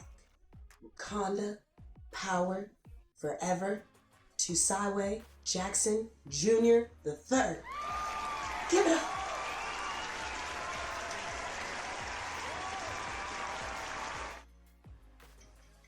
Mr. Reverend X Wakanda Jackson Jr. solidified his championship status last week when he confirmed, unfortunately, that Beethoven was not black. Now, all right, folks, let's start with the rules of the game. Each of our contestants will take turns playing one round while their opponent, unable to see and hear, will be placed in the meaningless celebrity pop culture distraction historical reality proof room. also known as America's White Supremacist Reinforcing Control System Chamber. During the contestant's turn, they will have 60 seconds to identify as many Black people as they can from the screen. Each correct answer is worth 50 points.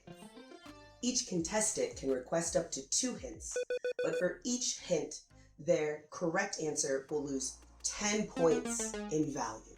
Okay, audience, y'all ready to watch our contestants? Let's get ready to play Are They Black? Now, as the returning champion, Mr. Black Forever Desawe Jr., you will get to go first.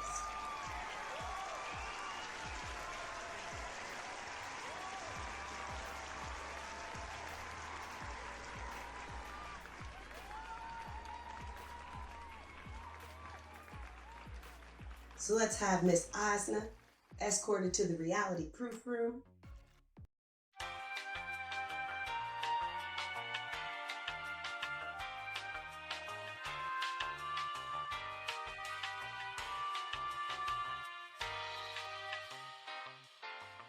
And Mr. Luther X. Black Jackson Jr. III, please step on up to the Game Boy platform. Okay, and Mr. Colin Eisner is set in the reality proof room.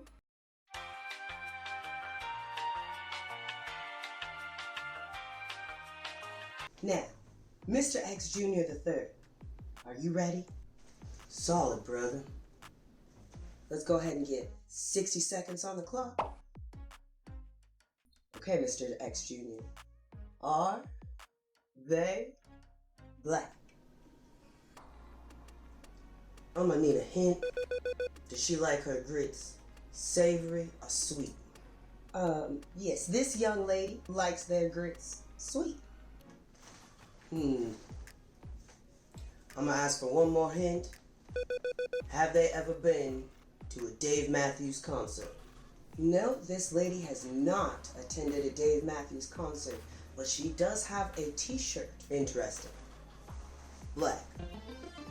Okay, and that is 30 points on the board for Mr. Luther X. Are they black? That sister from Barbados? Black. Fantastic. That is 80 points on the board for our contestant.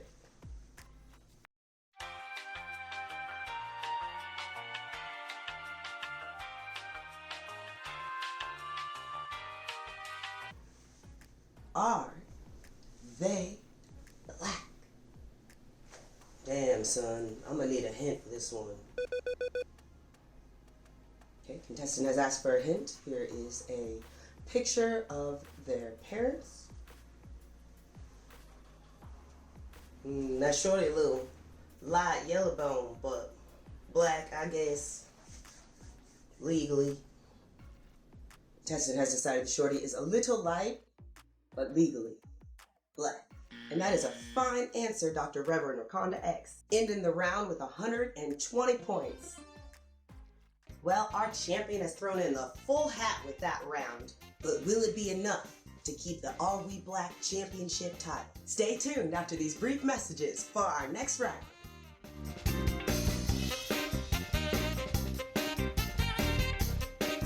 Do you care for the suffering of others?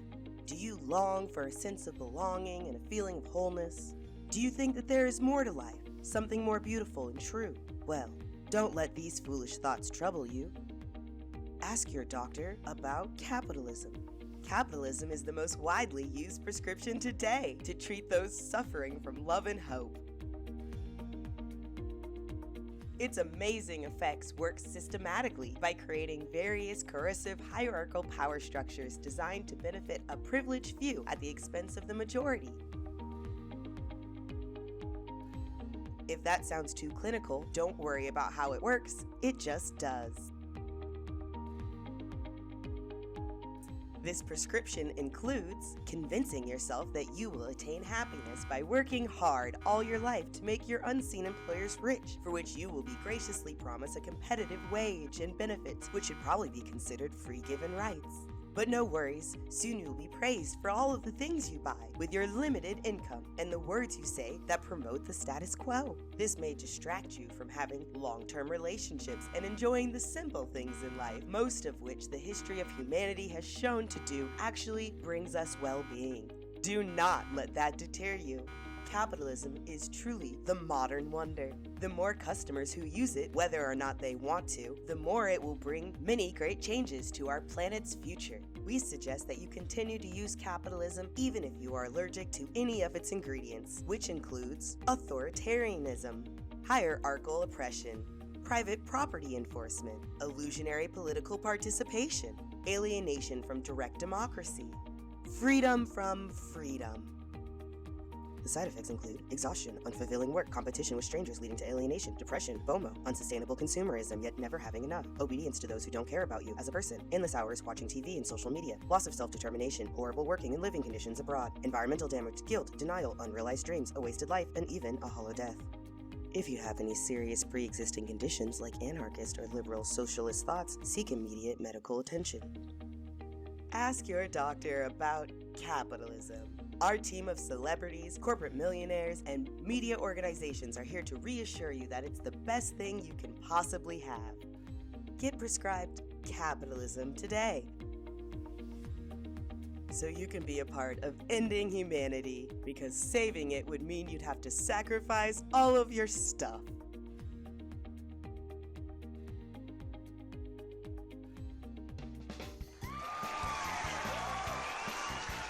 Welcome back, folks, to your favorite woke-ass nightly game show. I'm Fob Parker, and this is Are They Black? Real quick, on a serious note, folks, I would like to share a special message. Make sure to get your pets spayed and neutered, as well as get access to your underground reproductive railroad map to the states that actually have legal abortion in our country right now. And if you don't have access to that, you might want to look into getting yourself spayed or neutered. Now, back to the show. During the break, we have went ahead and switched our contestants. So Mr. Reverend Black Luther Jr. has already been put in our reality proof room, blocking them from any commotion or conversation or even this round with Miss Colin Isa.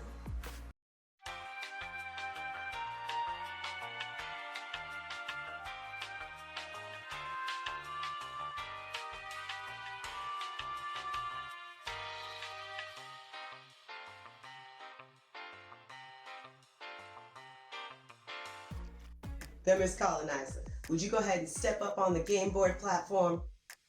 Miss Isa, are you ready? Okay then, let's play Are They Black? Miss Colonizer, are they black? Yes, she's definitely black. Good job, Miss Colin Isa. Starting strong with 50 points on the board. Okay, let's get into the next one. Doja. Black. Definitely. So Miss Colin Isa, I hadn't even put the picture on the board yet. Oh, well with a name like Doja, that is a black person. Well, a white person wouldn't go around calling himself Doja. Duh. Well, okay then. I guess that puts 100 points on the board for Miss Colin.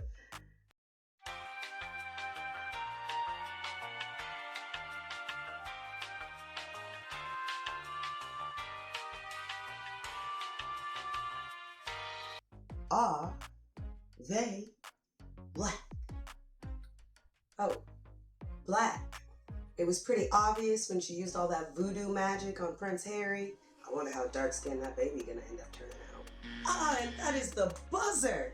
Everyone, our new reigning champion with 150 points, taking out our long-standing champion, winning the social hierarchy, game of life, Miss Colin Isa. Oh, I won? Look at that. Yay!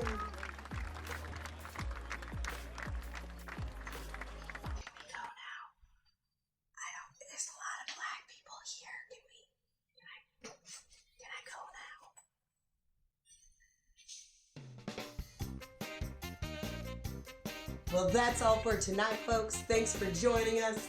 This has been Bob Barker with Are They Black?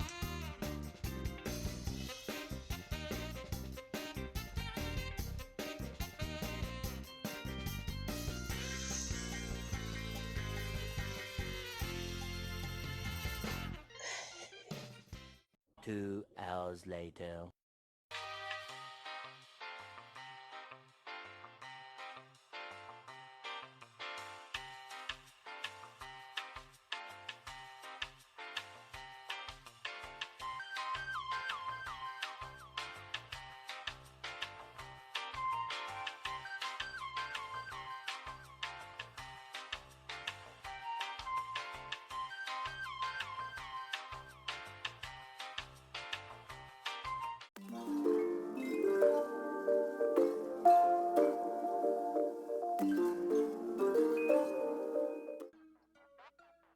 Am I black?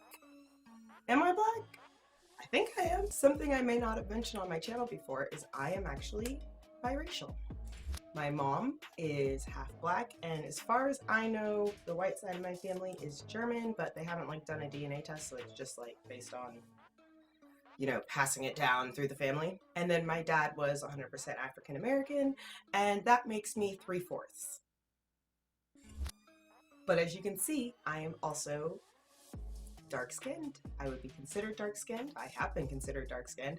I have gotten all of those comments like, you're really pretty for a dark-skinned girl. I've always considered myself a dark-skinned girl, but as I've been doing more research on like pro-black issues and some of the channels I follow, there's a lot of videos on how like biracial women aren't black. And I don't know if they leave room for this gray area. I am biracial. I look like this. I would be considered mixed, but obviously everyone in my life is going to identify me as black. I feel black.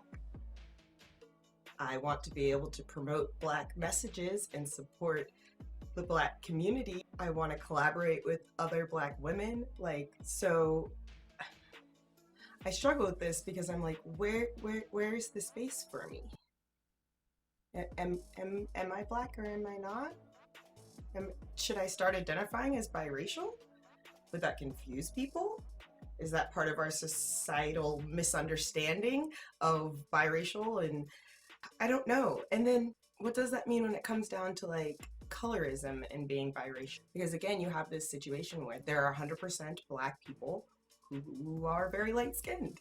I've seen many different families where you see 3 or 5 siblings from the same 2 black parents, and they're like 3 or 4 different shades.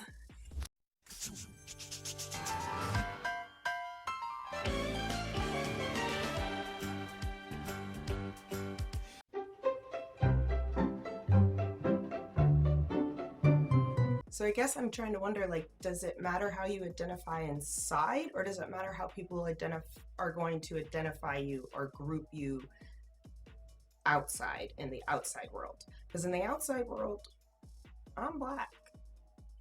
In the DNA world, I'm technically biracial.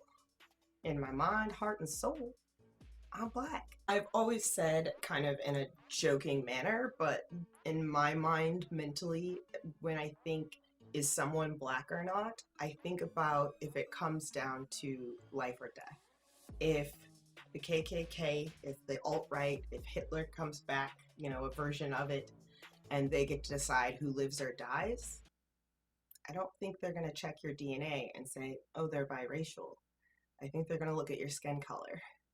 I think, again, there's this gray area of people who can be white passing or even like Hispanic passing in the real world. And that's like its own separate issue. But then we also need to leave space for people who are biracial who can't pass as anything but black. Nope. Most people in my life that I've known don't even really understand that I'm biracial. Like, it's not something I heavily bring up because, like, I've always been black. Always been black. I know I've had many times in my life where I've definitely been told I'm not black enough, but I think that has more to do with like where I was raised. Again, that's gonna be a whole other video, but I was raised in a very white area and my adopted parents are white. So I've definitely been told I'm not black enough. So like that's a whole other like insecurity I've had in my life, especially as I have been more vocal about pro-black issues. But at the end of the day, I think if we share a common goal, we shouldn't really care about the little things in between, right?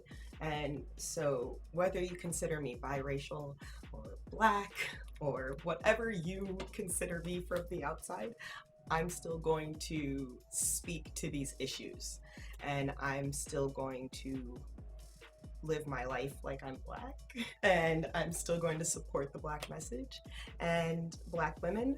And also because when I go out into the real world, I'm not treated as biracial. I'm treated as 100% you're too loud, we think you steal, you're pretty for a dark-skinned black woman. Like that's my real world. That's my real life. No matter how properly people think that I speak, it's just, you gotta leave room for not everyone's just half and half or 100%. Like there's other percentages in there. There's totally, like there's so many other mixes. I don't even know if I'm technically 75 and 25%. I want to do a DNA test, but then I also, my like conspiracy theorist INTJ brain doesn't want the government to have my DNA, but then they might already have it. I don't know. I may need to do a test just so I can understand if I'm black or how black I am. Who knows? Maybe I'm only 50% and I don't even know. I don't know. I legit don't know. I don't know. So I made this video. Let me know if you know.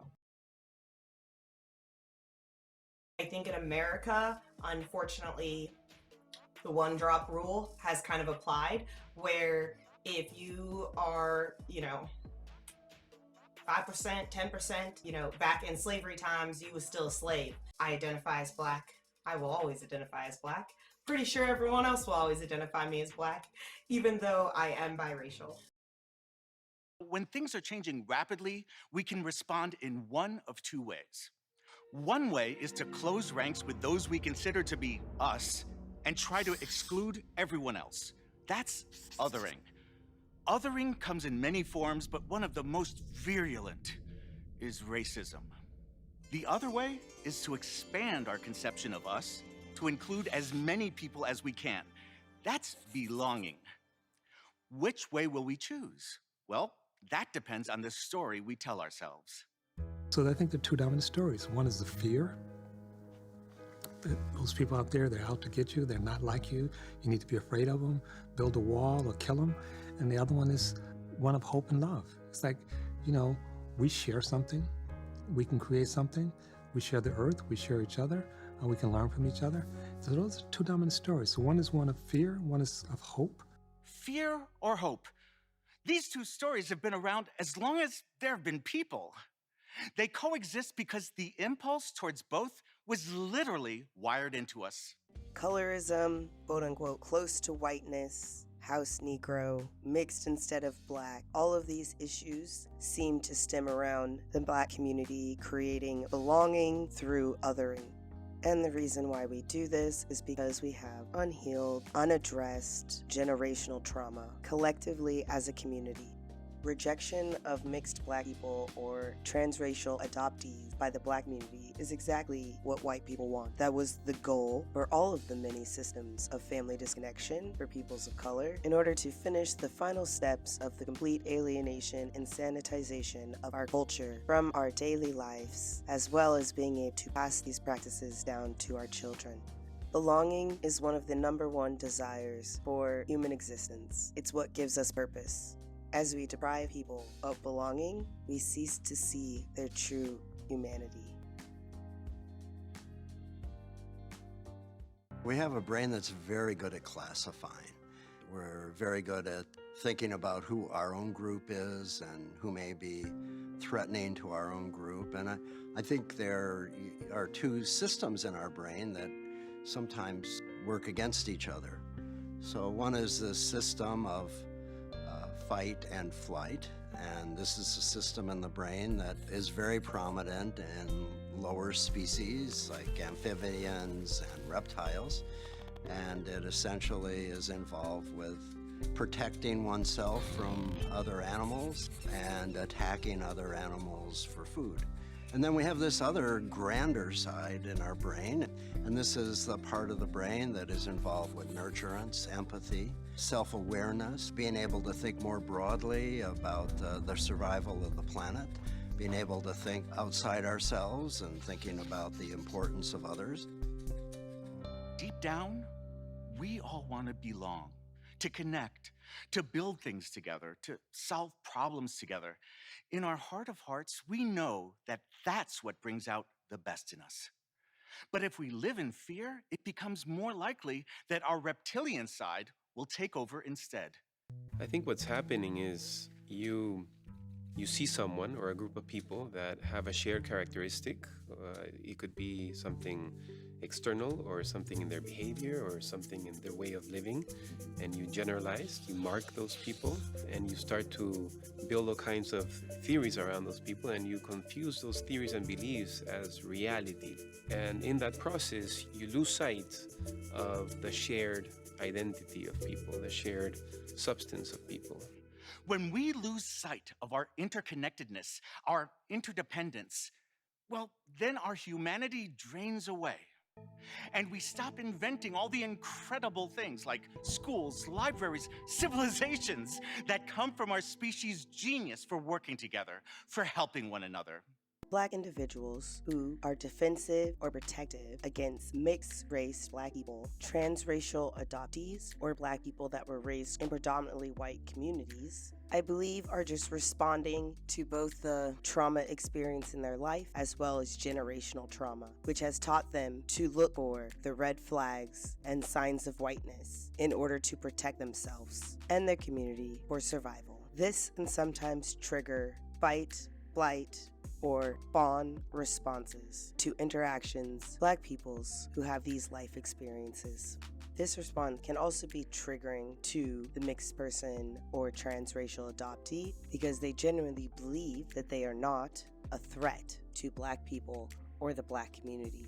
They are most oftenly, authentically, and desperately just looking for community and belonging. I believe by coming together through each other's similarities, rather than focusing on othering each other based on differences, we can begin to be unified and empowered in a way that is disruptive and revolutionarily unstoppable.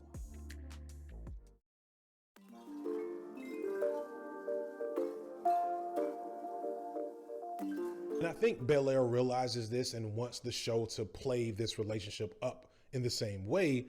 They know the audience wants to see Will and Carlton as Batman and Robin again, but they want to make us earn it. And I think that's why Carlton was written in a way to make him so unlikable initially. In real life, I probably wouldn't like a Carlton either, but that's why I think the character is so interesting and well written, because Carlton is forcing us to take a three-dimensional look at a Black trope and archetype that we know very well, but have never liked very much, which is the Oreo. Black media, hell, Black history is full of sellouts, coons, Oreos, whatever you want to call them.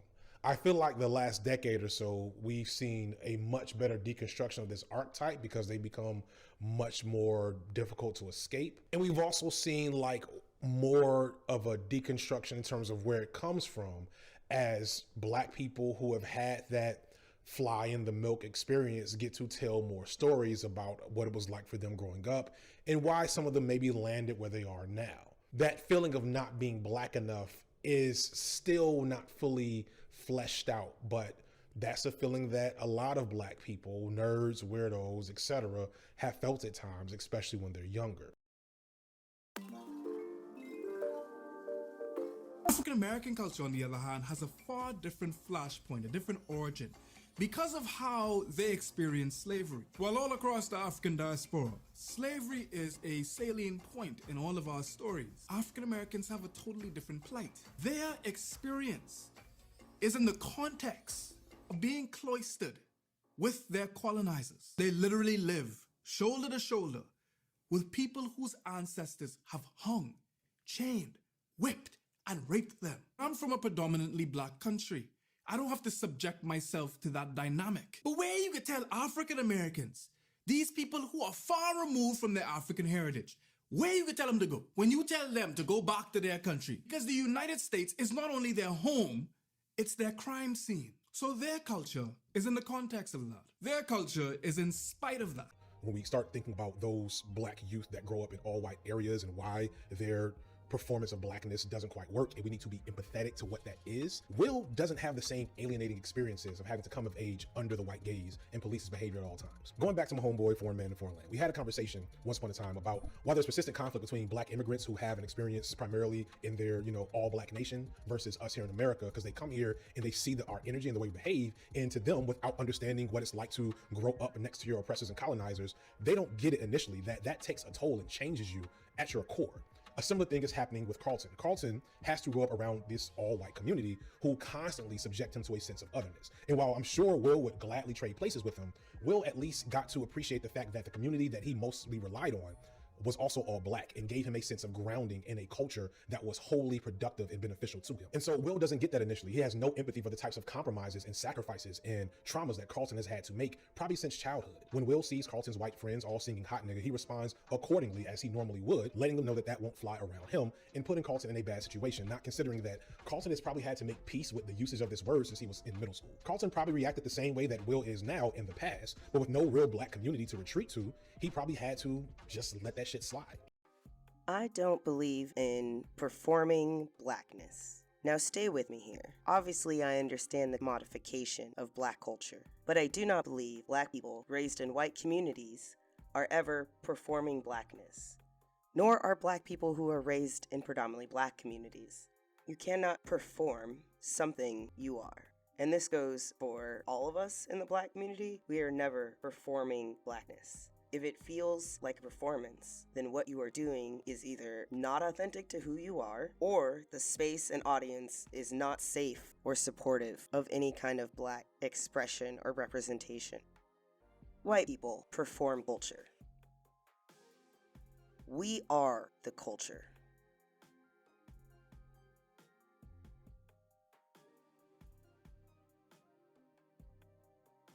Growing up with a white gaze in your home means there is never a break. There is never rest or refueling by being grounded in a community that is sharing in the struggles of black oppression. Sometimes mixed children or transracial adoptees don't even know that systematic racism exists. So all the trauma and struggles that they are experiencing seem to be their own responsibility. There seems to be no other conclusion than it is your fault. You didn't work hard enough. You weren't charismatic. You weren't pretty enough. And unfortunately, most of the time, there was no one in your life to tell you anything different. There is no refuge.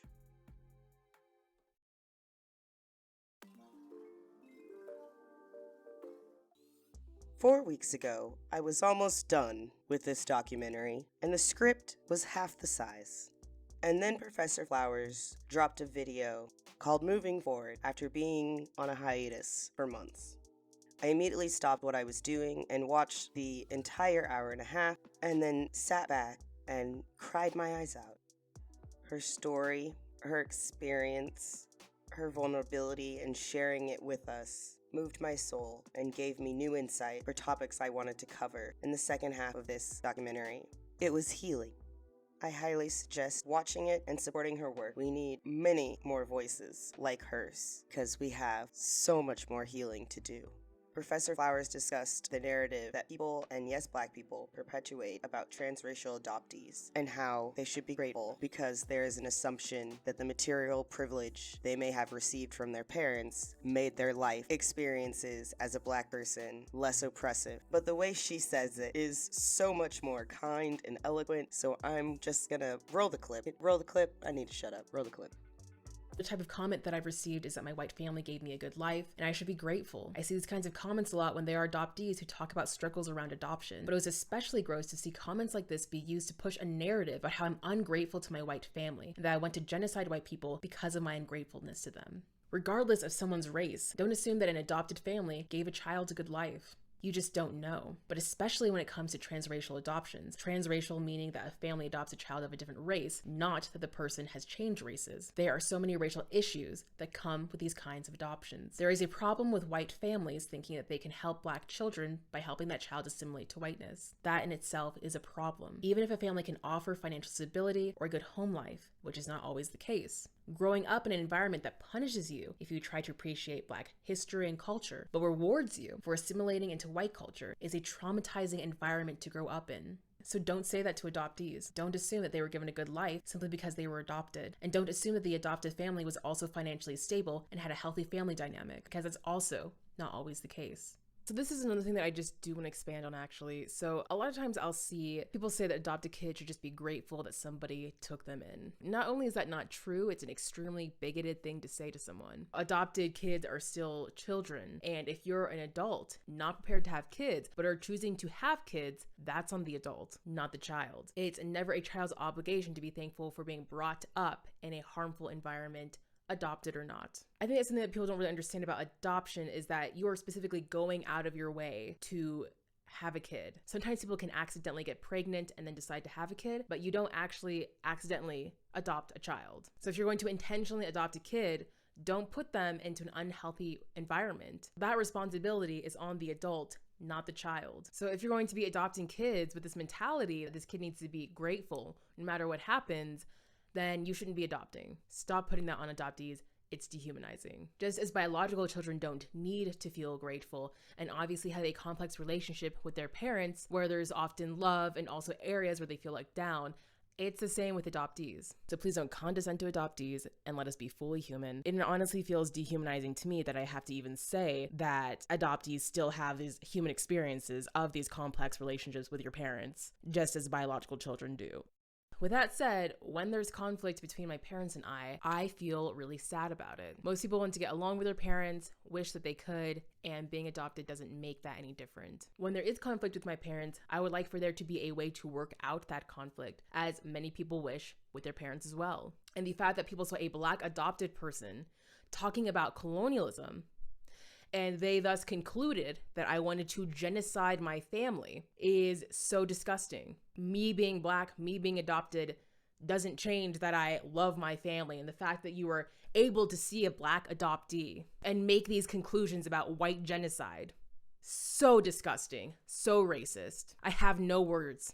I grew up around white conservative Christians and I've never experienced something so racist. Not when I was called the N-word, not when parents didn't want me hanging out with their kids because they see that I'm Black, not the racial profiling that I grew up with. None of my experiences compared to this. Absolutely disgusting. I really didn't want this to be like some big thing, but I honestly hoped I'd never have to deal with this kind of shit again. Throughout my childhood, I was harassed by Black people for acting white or trying to be white, like just in the way I carried myself. And I didn't understand what that meant because I didn't have a reference. I didn't have any white friends. I didn't know any white people. So like, I didn't know what that meant. So fast forward, my family moves to a new school district, and all of a sudden, white people everywhere, all in the school and everything, even in my neighborhood. And the Black people in my school are giving me the same shit I got at my old school. Except this time, you can throw a few homophobic slurs in there. So after a while, naturally, I start making friends with white people. And I don't get the same shit from them. We're friends, we're connecting, we're hanging out, you know what I mean? They invite me to sit with them at lunch, and we hang out and talk, and we have a lot of things in common. And through them, I meet other Black people that are like me, who have had my same experiences, who are also queer. Moving on to high school, the population is still mostly white, but there's also different types of people other than just white kids and Black kids. I'm meeting a lot more people of color. I'm meeting people who are like religiously variant. Like I'm meeting a lot of different types of people, and I'm becoming friends with all of them. And I form a group of people that I can be myself around. Most of them were white because, again, mostly white school district. But a good majority of them, come to find out, were queer. So you add on that extra layer of identity, and you've got a completely different kind of friend group. And of course, my parents start to notice the kind of friends I'm bringing over and the kind of friends I'm hanging out with. And I'm in high school, I've got my license, I'm going out in public, I've got my own money, I can do things out in public with my friends. So they sit me down and they talk to me about racial injustice in America. And after that conversation, I had to come to terms with the fact that there are a lot of white people that I probably couldn't trust. I would hear a lot of really inappropriate jokes, and of course we're in high school, none of us really know any better. And I was making those jokes too, but that was when I thought that racism was like a personal problem that everyone had to fucking come to terms with. But after that conversation with my parents, I stopped making those jokes. And over the past decade, I've had to figure out the white people that I can trust and the ones that I can't. And whether you believe it or not, I've met quite a few that I can. The ones that aren't afraid to talk about race. The ones that acknowledge their prejudices and their biases. The ones that actively send reparations. The ones that do the research themselves and don't ask me to explain it. I've built a strong connection with a lot of different types of people. And here you are commenting this bullshit like I'm supposed to be ashamed of that. But for these boys that grow up in these all-white areas that feel compromised in their blackness, they don't really get solid images of blackness to mimic from the media. They may not have the best role models around them. They probably are surrounded by black men and women who are sellouts themselves, or they wouldn't have taken their kids out to the fucking suburbs to raise them among all white people. Stop doing that shit to your kids, y'all. I'm sorry. It's valuable to engage with this empathetically to hopefully keep it from continuing to happen. There's a million Candace Owenses and Carltons around us right now that feel alienated from their blackness and are faced with ostracism from their white peers and revulsion from their black peers. And when these boys also try to manifest a concept of productive masculinity in the process, the shit just becomes a mess. While we may not like it, we have to start engaging with the fact that that particular Oreo flying the milk experience is still a black experience, and that those people need empathy and community even when our blacknesses don't match. We should still call them on their bullshit. Still treat the ones that refuse to correct their behavior with the appropriate level of derision. But when they're young, when they're Carlton's age, just like with Will, they need support. These misconceptions, as well as the mutual marginalization of other black people by black people, stem from anti-blackness, which is taught in American schooling, as well as white supremacist revisionist history lessons that I've learned in my own education system. Institutions have been built in the name of securing and fortifying, buttressing and bolstering that institution of white supremacy. It needs the diaspora to be at war with one another. It's the same understanding of dividing and conquering the African continent, the African pie. There needs to be internecine bloodshed in order for this bigotry to continue to live like a vampire that sips on the spilt blood of blackness. You say is really white culture. What about black culture? Can you really sit and define what it means to be black without reverting to stereotypes or essentialization? And what I mean by essentialization is thinking that these are the things that fundamentally make you a quote unquote black person or a quote unquote white person. How can there be a uniformed black or white? And I'm just using the binary for now, but how can there be a uniformed black or a uniformed white when people who look black or white or any color for that matter are all over the world and don't have the same even cultural identity? And even if they're all from the same region or area, there can be a lot of differences in that too. Like, even if we kept it to just America, again, how can you really define Black American culture in a way that doesn't just flatten blackness or treat all Black Americans as a monolith? To skeptics, even race as a social construct, aka race as a social creation, is a falsehood and can actually end up being a slippery slope to naturalism if you're not careful. Now, my contention with the social constructionist position, which is often the default position in American society, is that at the same time we talk about race and call it a social construction, we tend to almost always and inevitably talk about race in naturalist ways. That is, A person's race is dictated not because of their skin color, but because of who their parents are, who their grandparents are, their family line, right? Their DNA. And in that way, it is my argument that we unintentionally uphold a naturalist and ultimately racist position and view of race.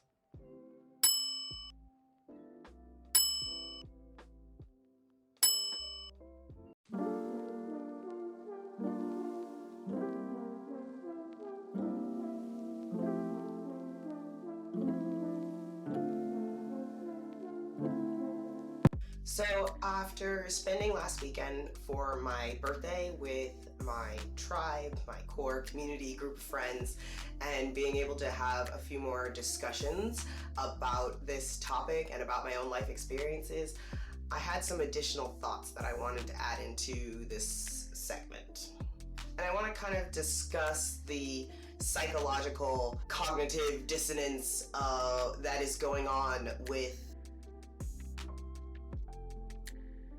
Black children who are raised by white parents. In particular, I'm going to talk about my situation, so this is going to be a white narcissistic mother and how we are raised, the perspective of resources that they can give us compared to how we are going to be treated or perceived in the world.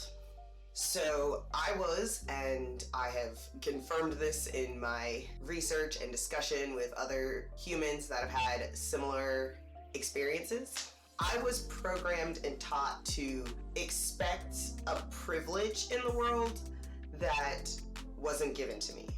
I was raised in a household where my female figure taught me to navigate the world with white woman, vulnerable, virgin, pure entitlement.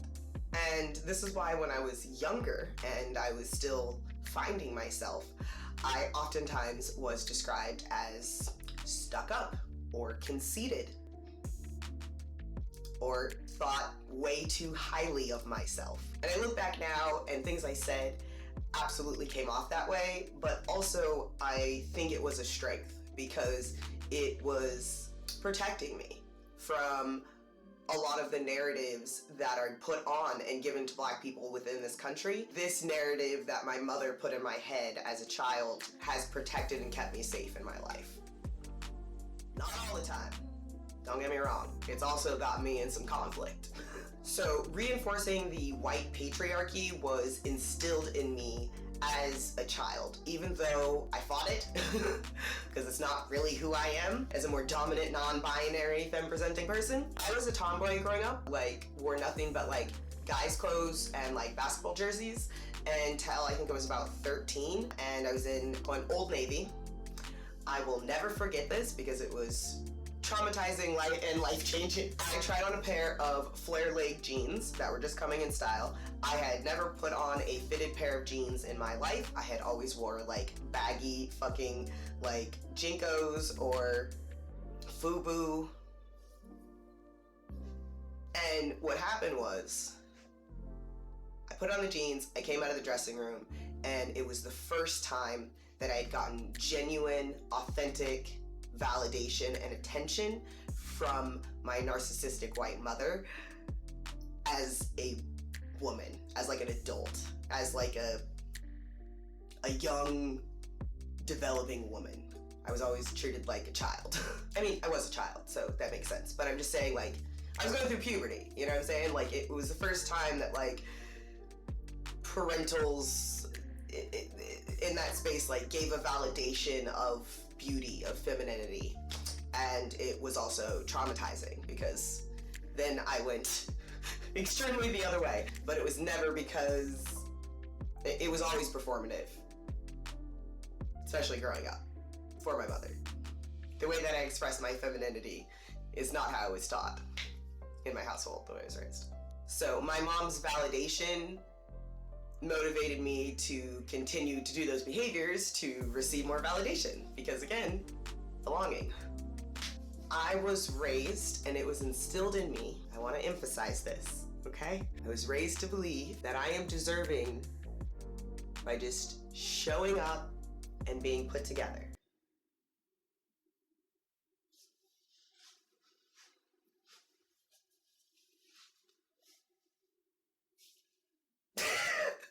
sorry if white women are not ready to hear this, but this is part of how you are raised, unfortunately.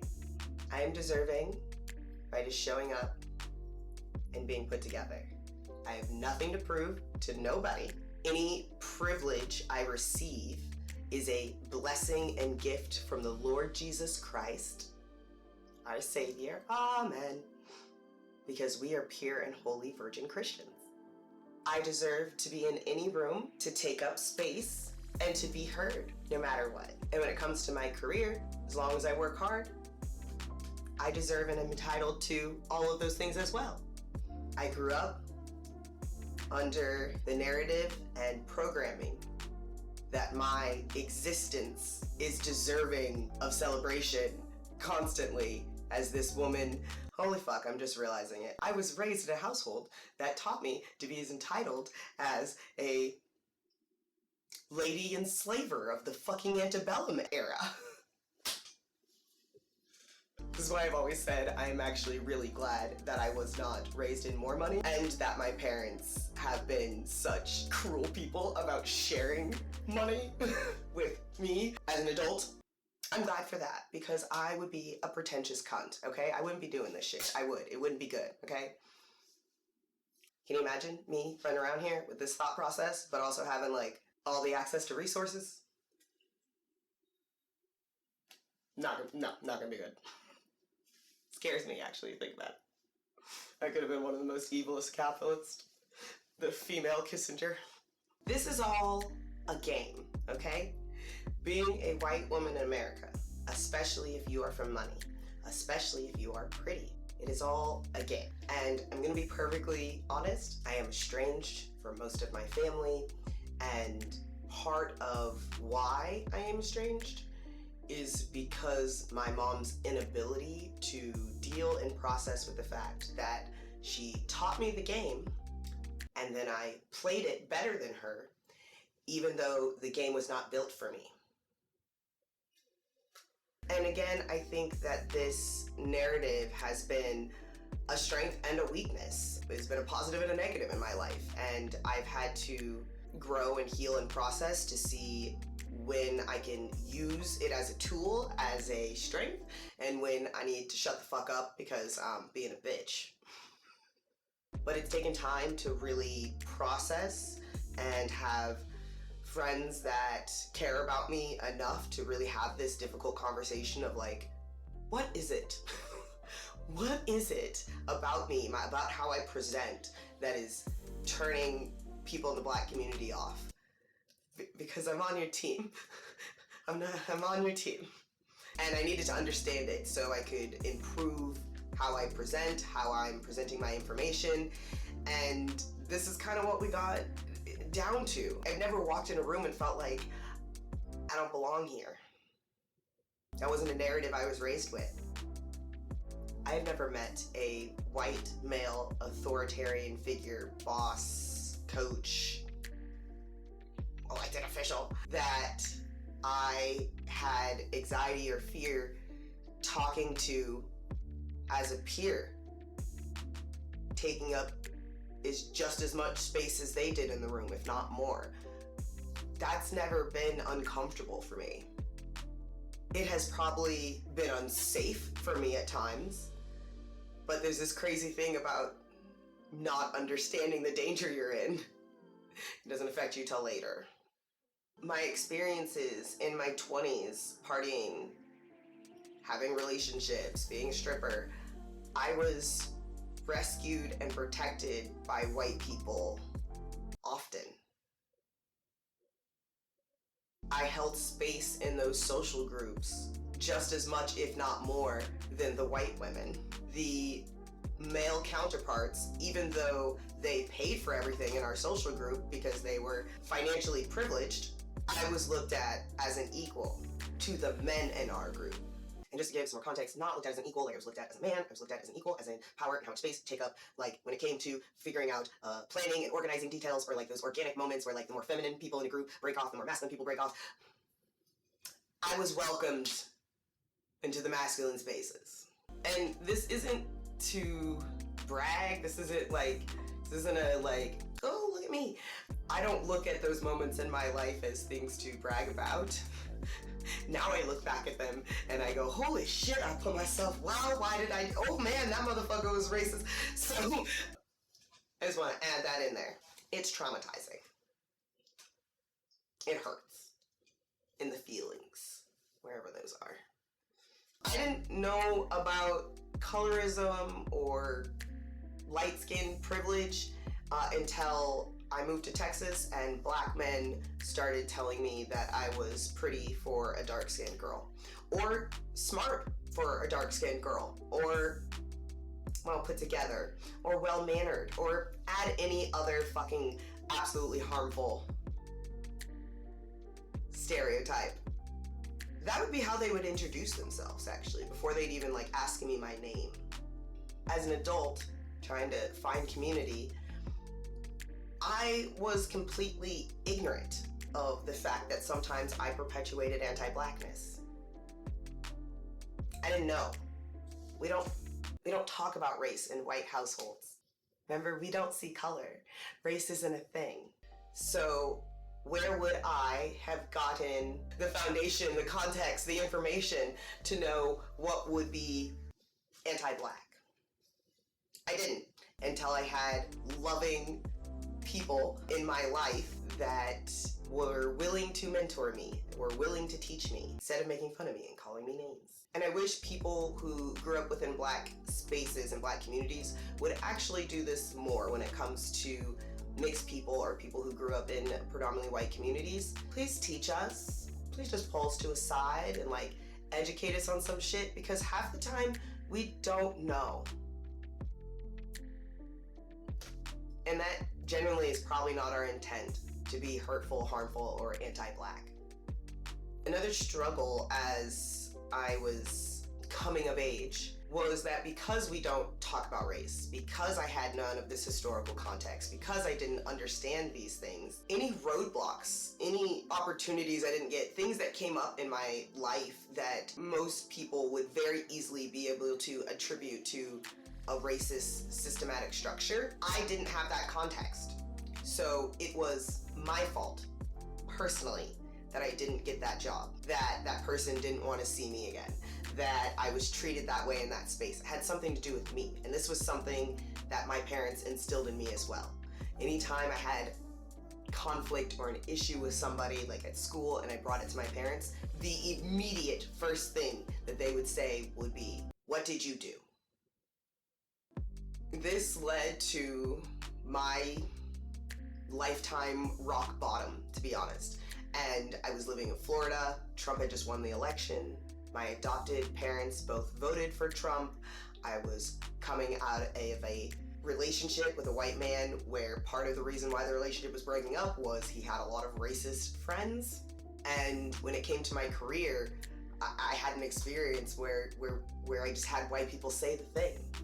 I worked in the service industry, out with a group of managers and club owners in Tampa with a friend, and the conversation came up and they just said it. They just said like, oh, we don't put black people, particularly black women, in any positions where they would have access to the safe or behind the bar.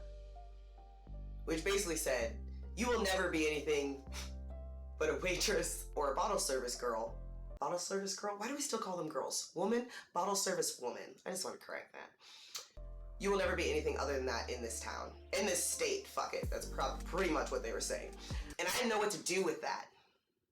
I didn't know what to do with that. My entire life, 27 years at that point, I had always been able to work harder, work around, and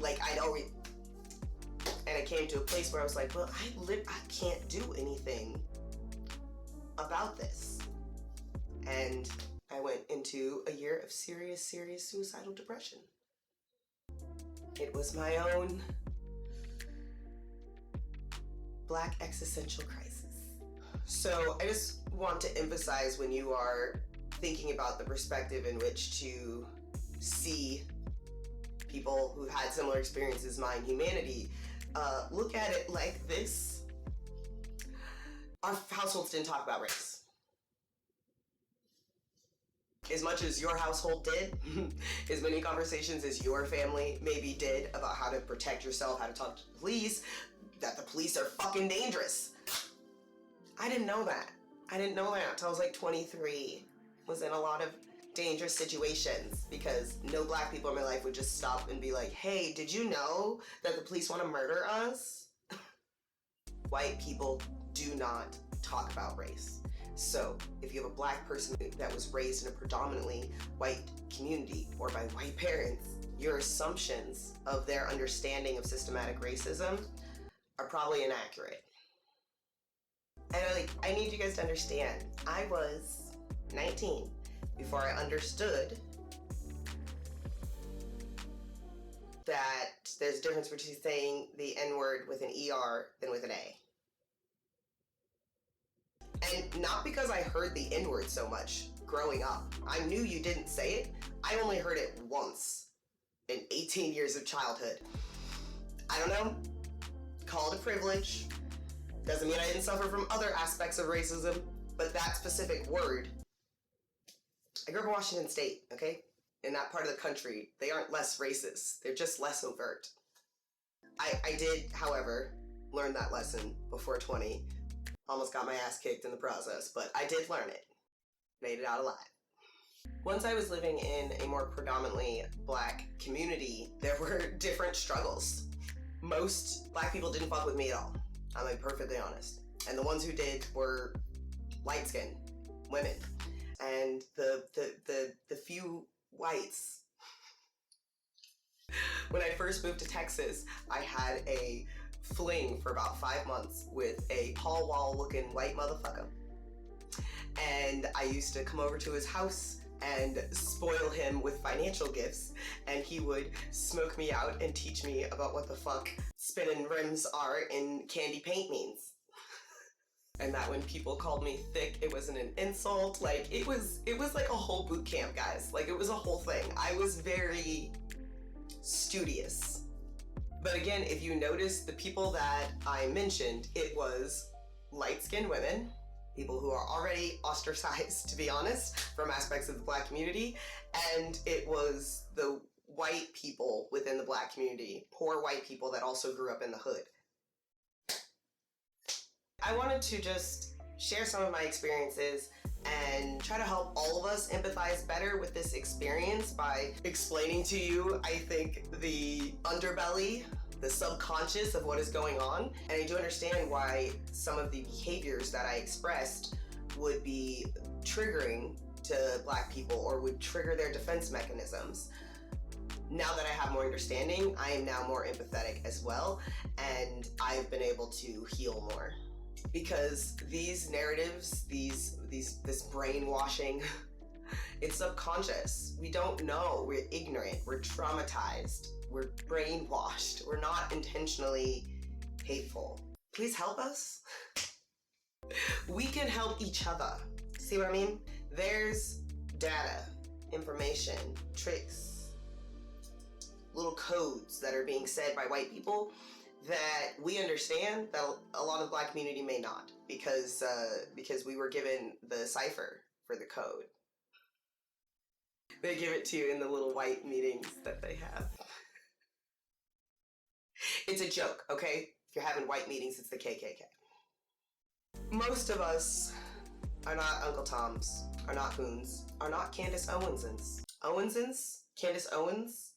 We need to can we just change Coon to just doing a Candace? Can we, maybe? Okay. We'll vote at the next cookout. We're on the same team. We've all experienced trauma. We are not having trauma Olympics. We shouldn't be trying to create a hierarchy of trauma. We should just understand that trauma gets expressed differently because trauma is experienced uniquely, diversely, differently. We are stronger and wiser together. You need us and the information from our experiences, and we need you so we can belong to a community. And maybe through this process, for the first time, we can all experience something that looks and feels like home. I'm not a threat.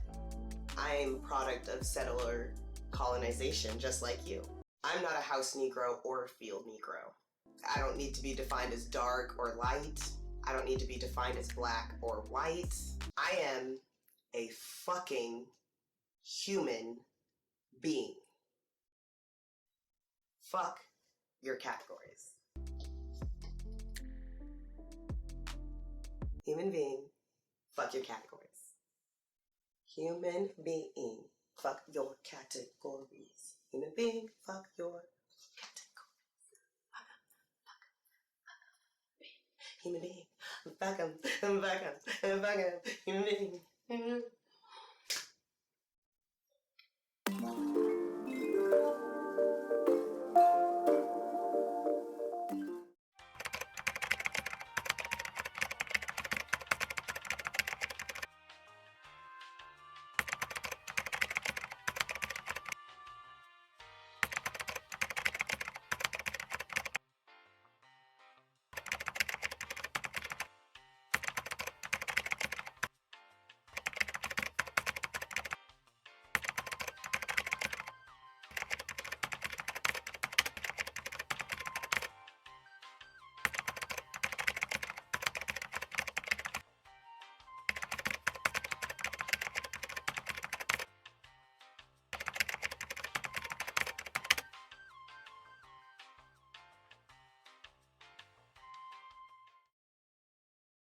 For this Encanto section, I am going to be using some clips from the YouTube channel Howard Ho. He does absolutely amazing breakdowns of music theory and the meaning behind it. Encanto is a 2021 movie by the lovely, lovely company of Disney, named after its historically fascist leader, Disney. It was written by Charisse Castro-Smith, Jared Bush, and Byron Howard. It stars a Colombian teenage girl who has to face the frustrations of being the only member of her family without magical powers. And this right now is going to be your spoiler warning. If you have not watched this movie, I am going to spoil the fuck out of it, so please go and watch it now. And then please come back for this analysis, because I actually think that Encanto is a very, very revolutionary, disruptive piece of art that we can learn a lot to for revolutionary action. Because it's all about feelings and healing. I actually have about 4 different analyses and takes I could do for this movie on each character and what they represent. I could do a whole nother video on just Mirabel and being an INFJ. But for this video, we are going to use Encanto as an allegory. So Abuelo is going to represent older activist leadership, the way that we have done revolutionary before. Black capitalists who wants everything to stay the same. They just want less oppression because they don't understand those two things cannot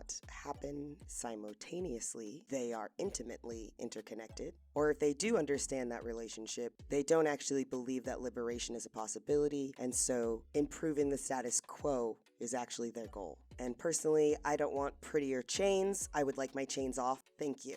The house would be a physical representation of the abstract concept of Black culture, our Black community. The house is a representation of our collective magic. Luisa is a great example. Black anarchists, revolutionaries, activists, protectors in certain aspects of our communities. Many Black femmes that still embrace the role of the strong Black woman would also be represented in Luisa. Isabella would represent the ideal Black excellence stereotype, most likely attended an HBCU, joined a sorority, promotes and performs the stereotypical expectations of Black love within the Black community. And I would say the overall pressure put on Black children to create generational wealth for the family and for themselves by denying who they really are and selling and performing their talents for the good of the collective, for the overall Black image, rather than fully allowing them to be themselves. Bruno represents our generational trauma that we clearly don't want to talk about. We'll get more into that in just a bit. And Mirabel is a representation of young Black revolutionaries, thought leaders, influencers that have also figured out that there's cracks in our community house, in our culture, and that the magic is dying. And so are we. So the first sequence in the movie, we learn that Abuela is a new mother and is having to escape and run from her home with her husband. The way they visually portrayed the scene, it was very clever, where I do believe this is supposed to be colonizers, but we'll just keep them in the shadows so we don't piss off the executives at Disney. During their attempt to escape, Abuela's husband sacrifices his life to save the family and their community who is escaping with them. With all three of Abuela's triplets in her arms, she freely expresses her pain and suffering through the trauma of watching her husband die at the hands of what we're going to assume is colonizers. This expression literally births magic out of nowhere. Her pain and suffering and trauma created magic. That sounds familiar. Does that sound familiar? Like, that kind of sounds familiar. I don't know. It's almost like, we created step and other ways to communicate, music, all sorts of art in our suffering, and we still do. This magic grew, and as Abuela's children grew up, the magic, or Encanto, blessed them all with gifts. And then when they had children, those children were blessed with gifts. All of the children were blessed with gifts, except for the protagonist of our story, Mirabel. By the way, Mirabel actually absolutely has gifts. She has one of the most powerful gifts. It's the whole point of the movie. So if you feel like you related and connected with Mirabel's character in this movie, please remember that you have amazing, beautiful, magical gifts. Just because they may not look like other people's gifts does not mean that you are not a very valuable, important, amazing, beautiful human that we would like to appreciate your existence and the beauty that your gifts bring to the world. The story communicates to us very quickly that Abuela runs the ship. Mirabel clearly says this in the beginning of the movie. In the first song, it's literally a lyric that Abuela runs the ship. So we're doing an allegory, so let's not get hung up on gender, but part of what Abuela represents in the community, like I mentioned before, is our activists and leadership that are still stuck in past ways on how to liberate ourselves. Abuela and Mirabel are actually the only two characters in the movie that can directly speak to the house and actually can direct the house. I think this very clearly represents the relationship between older and younger generations. As we see throughout the movie, Mirabel's main focus is individual family members being able to express themselves authentically with who they are. In contrast, Abuela is solely focused on maintaining the magic based on what they have done before and hindering any new imaginative ideas being expressed by Mirabel or by other family members with the encouragement of Mirabel. Throughout the movie, Abuela's communication to individual family members is always about what they can do for the community or for the family. She rarely is seeing each individual family member as a human with their own individual wants and desires. She literally really only speaks to each family member when she is directing them about how to use their gift/magic. And I think this is a great analogy for how older generations within our community sometimes focus too much on children's ability to create generational wealth for the family or to be a positive representation of Black liberation movements. This thought process dehumanizes our children and also goes back to the commodification, fetishization, and adultification that we talked about in earlier chapters. The movie and plot doubles down on poor Mirabel's torture of not having any sense of belonging or acceptance within her own family with a scene at our youngest family member's magic ceremony. After Antonio received his gift, Mirabel is led to believe that because the magic skipped her, there's something individually wrong with her. And this is reinforced when the family members take a group picture and no one notices that Mirabel is not in the picture. What in the actual fuck? This was, when I watched this, I was like, this is cruel. Is this a kid's movie?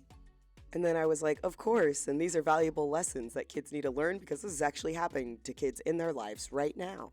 And what we later find out is there is actually 2 family members missing from this picture, Mirabel and Bruno. So even though this looks like a happy family picture, it's a great example of how we put on faces or pretend that problems don't exist in order not to disrupt the harmony of the tribe. But really we end up finding it's because most of them are scared of disappointing Abuela. So in the movie, when this scene happens and the family takes a broken family picture, Mirabel stops to sing a song. And the way that the creators visually represent this is literally time stopping around Mirabel. Everyone at the party and the family members are all moving in slow motion. And if this was real life and not a movie, that seems like maybe she got triggered? Like, seriously triggered? First couple lyrics of the song that she sings literally is her telling herself, don't be mad, don't be upset, don't have regret, I'm still part of the family Madrigal. She is literally trying to gaslight herself into believing that this is normal family behavior. The lyrics continue by her saying, I'm fine, I'm totally fine, I will stand on the sidelines while you all shine. Then thank God for Maribel's health. She very quickly gets over that denial, admits that she's not fine, and then proceeds to sing about all of the talents and gifts that she does not possess. And again, she is feeling so hopeless that the chorus of this song is that she is waiting on a miracle because that's the only hope she sees in trying to be accepted into her family. The lyrics in the song end with her saying, I would heal what's broken, show this family something new, who I am inside, so what can I do? And the last line is, am I too late for a miracle? Immediately after the song ends, Maribel is standing in the middle of the house, and the house starts to fall apart. The cracks in the house go all the way up to the magical candle that brings the Encanto magic, and she interrupts the party to tell Umbrella that the house is cracking and falling apart. And when all of the family members and Umbrella go to see that the house is falling apart, the cracks are not there. It's almost like the house was trying to give her a sign. Umbrella also is quite upset, so is Isabella, by what they think is Maribel just trying to get attention because she doesn't have a gift. And remember, Maribel, the new and next generation of revolutionary liberation leaders who have new and different ideas on how to get to liberation. That night, we get a scene with Umbrella and Maribel listening to Umbrella's cries out to save the magic. Umbrella knows the magic is dying. She knows what she's doing is not working, but she has no other ideas and also will not listen to people in her family or her community. Her unhealed trauma is causing her to cling on to everything around her because she doesn't want to suffer any loss and she feels like she needs to protect her family.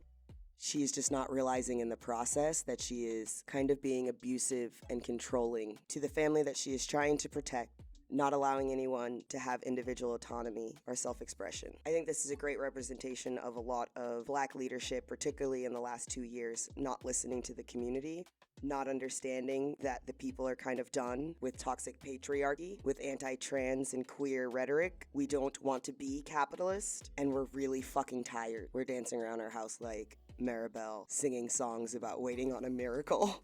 So the next day, after Maribel does some snooping and gets a few of her other family members to talk, she learns that Luisa possibly is struggling and losing some of her magic, and so she follows Luisa around and pressures her about it, and actually gets Luisa to talk to her in one of the most amazing songs from this movie, Surface Pressure. And again, for this analogy, Luisa is going to represent a lot of the Black femmes that still take on the role of being the strong Black woman because it's needed in aspects of their community. So at the end of the chorus, he rhymes all with fall. Who am I if I can't carry it all? If I fall, But then the word fall becomes falter. a tropey word that brings us right back to the verses. It's just another way Lin is showing us that he knows he's stretching out the stresses of lyrical time. Now, if the verse and the chorus show Luisa's world of unending stress, then the bridge shows us what life without stress looks like. Wait, if I could shake the crushing weight. Wait, shake, and wait are all single-syllable words. Not only that, but wait and wait are homophones, meaning they sound exactly the same, showing that these rhymes took a lot less effort than the more exotic-sounding rhymes like Cerberus. Not only that, but they are surrounded by way less stress. These two bars have 3 and 2 stresses, respectively. That means we're now down to 0.75 and 0.5 stresses per beat. Truly, this is the less stress paradise that Luisa only dreams of. The only time we even have a longer break in the song between stresses is literally on the word breaks. Lin here is using prosody to illustrate the concept of the word breaks by placing a break in the music. He did something similar in the song previously on the word Never stop. He does this again toward the end of the song when the music itself is helping to supply drum hits that go along with the lyrical stresses, except on the word breaks, where there is a slight break. And finally, the song ends on the word pressure, a final trochee that ends the song the way Luisa fears most, on the weak part of the beat. No pressure! Symbolizing how she feels weak and accentuated by the fact that that last syllable is not supported by musical accompaniment, but instead a soft whoosh, which sends her into an anxiety attack. Thankfully, Mirabelle is there to give her a hug, and that is how surface pressure works. And the one thing that I do want to point out in this song is that in the bridge, when Luisa is able to speak about what she wishes to do, it's literally just rest and have some pleasure. There's also a little moment in the beginning when the song is first starting where you notice that the donkeys are also scared of how Luisa is expressing herself, which I think is a great subtle representation of how no one in that town is going to ask Louise how she's doing. And no one is checking in on Luisa and asking if she's doing okay. You can even notice in the film how the townspeople don't even ask please or say thank you when Luisa is fixing all of their problems. She feels not seen and underappreciated. But the weight of having to protect her family and tribe, pressure from Abuela, it has always been a burden and a stress. And with the added weakening of her magic, she is having a full-blown anxiety attack. And this is confirmed at the end of the song where we find Luisa huffing and puffing, eye twitching, and Mirabelle just gives her a big hug. She just hugs her sister. And that was exactly what Luisa needed. Then Luisa opened up and Mirabelle got the information she needed to try to fix the magic, which is Bruno. Now, let's talk about Bruno. This song is a perfectly harmonized, gaslighting masterpiece. The horrible gift that Bruno was given was being able to get visions of the future. Well, to be more specific, get visions of the possibilities of the passing of time. In the song, there are 3 townspeople who said they got visions. One of them was told they were going to get a gut, another one of them was told that they were going to go bald, and another one was told that their fish were going to die. These are not necessarily visions or prophecies, as much as they represent the possibilities of change that time brings. So the reason that no one talks about Bruno and that we have not seen Bruno in the story yet was because Bruno's prophecies scared Abuela. They told her that change was coming and change scared her. So she and other family members shunned Bruno and his magical gift until he chose to leave. Damn, that is cruel as fuck. Is this still a Disney movie? Oh my god. But does that not sound familiar about an aspect of the Black community that's oftentimes getting kicked the fuck out of their house and is now homeless? Queer and trans people. Damn, no wonder this movie was so popular. This movie is dealing with a lot of family and childhood trauma that a lot of people have not processed. Okay, a couple other things that we learned is that Dolores can actually hear Bruno in the walls, meaning that Bruno hasn't actually left. And Dolores, one of the family members, has known for years that he's been living in the walls and hasn't said anything. Poor Bruno. Bruno has probably got some serious abandonment issues. So this augmented chord perfectly describes a future that is not yet written. The problem is that Bruno did seem to write the future, which is why Abuela had rejected him for fear that his predictions would come to pass. But what Abuela didn't realize, the future was undecided, was that Bruno's predictions were not predictions, but warnings of what would happen if generational trauma was not dealt with. It all comes back to we don't talk about Bruno. See, in the song, she gets everyone to talk about Bruno and gets the Madrigal family to sing a polyphonic madrigal. And if all of these voices are singing independently, there's a very big chance people will sing at the wrong place or in the wrong key or out of tune. At the center of this madrigal choir, you need a conductor, someone who will keep time and keep everyone on the same page. In fact, keeping people in time is another connection Mirabelle has with Bruno. Bruno's magical symbol is the hourglass, which measures time. And many of Bruno's predictions have to do with the change that time causes, like a fish dying of old age or a person's hair falling out from getting older. And so Mirabelle is in charge of keeping track of time, but also keeping track of the change that time causes for the Madrigal family. And that's why Mirabelle doesn't appear to have a gift. Think about it. An orchestra can be made up of more than 100 talented musicians, each one exceptionally gifted at their own particular instrument. But the musician with the greatest impact on the orchestra isn't someone who plays any instrument at all. It's the person who conducts, who keeps time, who is completely silent and yet is completely vital to the way all the gifted players come together to play in harmony. That's why Mirabelle and Bruno are connected through their green color motifs. Bruno with his green clothes and eyes that turn green, and Mirabelle with her green glasses, because green is traditionally a symbol of change, growth, new beginnings, and yes, harmony. That's why Abuela also has no powers. She was the conductor before, but now needs to pass the baton, because someone will be needed to take over the conducting position for Abuela, and the Casita chose Mirabelle. It's no mistake that both Abuela and Mirabelle seem to have a very strong relationship with the Casita. Mirabelle even seems to understand the Casita. Oh, I have no idea. Just like how Antonio understands animals. I understand you. Abuela and Mirabelle may be at odds in the story, but in reality, they they are two sides of the same coin. Neither is the villain of the story. In fact, the true villain is implied by the song We Don't Talk About Bruno. No, the villain is not Bruno, even though everyone has a problem with him. The true villain is revealed when you look between the lines at what the song is saying. The townspeople complain that Bruno told them something bad would happen. He told me my fish would die the next day. No, Bruno didn't bring about these changes. He just talked honestly about them. Bruno was merely the messenger. And because Abuela was averse to any imperfection in her perfect image of the Madrigal family, she rejected not just the idea of change, but also its messenger. It's sort of like how joy doesn't let sadness do her thing because it's not ideal, even though yes, sadness is a normal, healthy part of life too.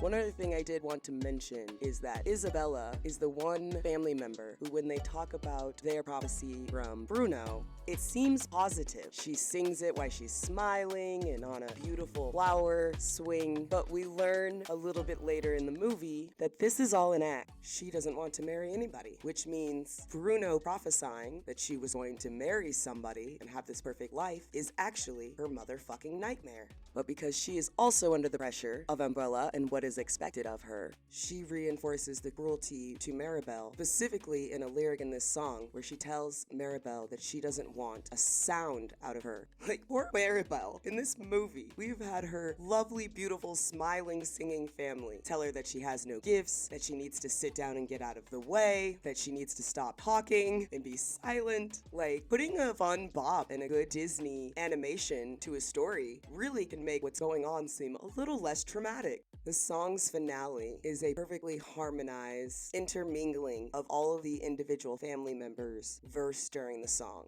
It is an actual representation of the family harmoniously gaslighting one family member about another family member around the dinner table. And by the end of the song, Maribel is wondering, maybe I shouldn't talk about Bruno.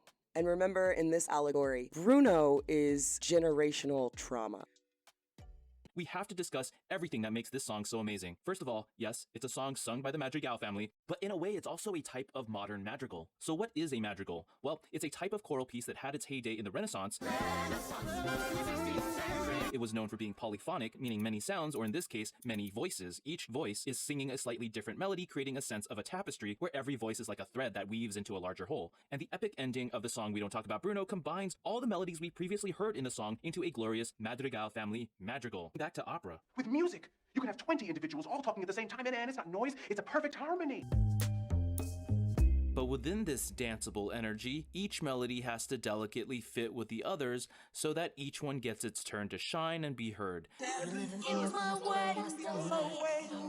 Kind of like how every family member has their own role to play in the Madrigal family, just like the singers in a choir singing a madrigal.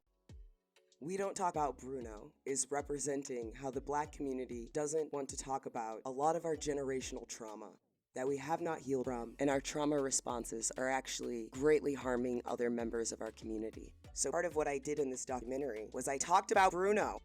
We're addressing some of the Brunos in the Black community.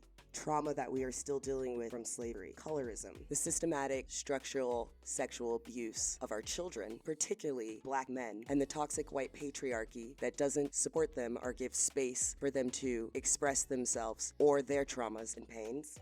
We don't talk about the trauma that the community has done to transracial adoptees and mixed kids, and the trauma that is collectively shared from our enslaved ancestors of having to RAP each other while also being RAP.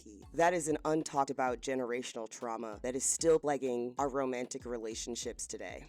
Romantic partners and relationships are also looked at as transactional relationships to get material needs that individuals want. In the next scene, the entire family is at the dinner table, and Isabella's male suitor is there to propose with his mother. And obviously this evening goes completely awry and turns into complete chaos after Dolores, who hears everything, spills the secret that Maribel is aware of Bruno's visions. And of course, because Disney is determined to show us the cruelty of families in this movie, everyone blames Maribel for the disastrous dinner party, and Isabella even tells Maribel that she hates her. Maribel then finds out that Bruno has been living in the walls. He literally found a spot in the walls that is right next to the family's dinner table. So not only has Bruno been living in the house with the family without the family knowing for years, but he's been sitting at his own lonely, abandoned table directly behind the wall of the family's dining room. That is so fucking sad. And also a great analogy for how important belonging is for human beings. So after talking to Bruno, Maribel convinces Bruno to use his magic again to have another vision, possibly help her with what to do. This vision shows her that she needs to heal a relationship within the family. The way that they see the vision, it shows that she needs to heal the relationship with her sister, Isabella. So, in probably one of my favorite scenes, because Maribel is just so fucking adorable asking her sister for a hug, Maribel goes to try to reconcile with her sister. Just gonna save the miracle with a hug. Okay, get over here. Bring it in. Bring it in, bring it in. Free hugs, bring it in, bring it in. Isabella responds to Maribel's attempts at reconciliation and apology for ruining her engagement in rage. And in that rage, her magic makes a flower that isn't perfect. She makes a cactus. And then during Isabella's song, she opens up to Maribel and expresses that all the perfectness that Maribel was seeing in Isabel was a performance. She doesn't want to get married and have 5 babies. She probably wants to dance around the forest introvertedly and make cacti. And I really support that for Isabella because I'm going to be honest, she's kind of a bitch. The scene ends with the 2 girls falling into a pile of petals and flowers. Isabella's hair is wild, different colors, and she's found a part of herself. And then enters Umbrella to absolutely squash any of that self-expression. Maybe Umbrella's the black church. Is Umbrella the black church? Is Umbrella white Christianity? I don't know.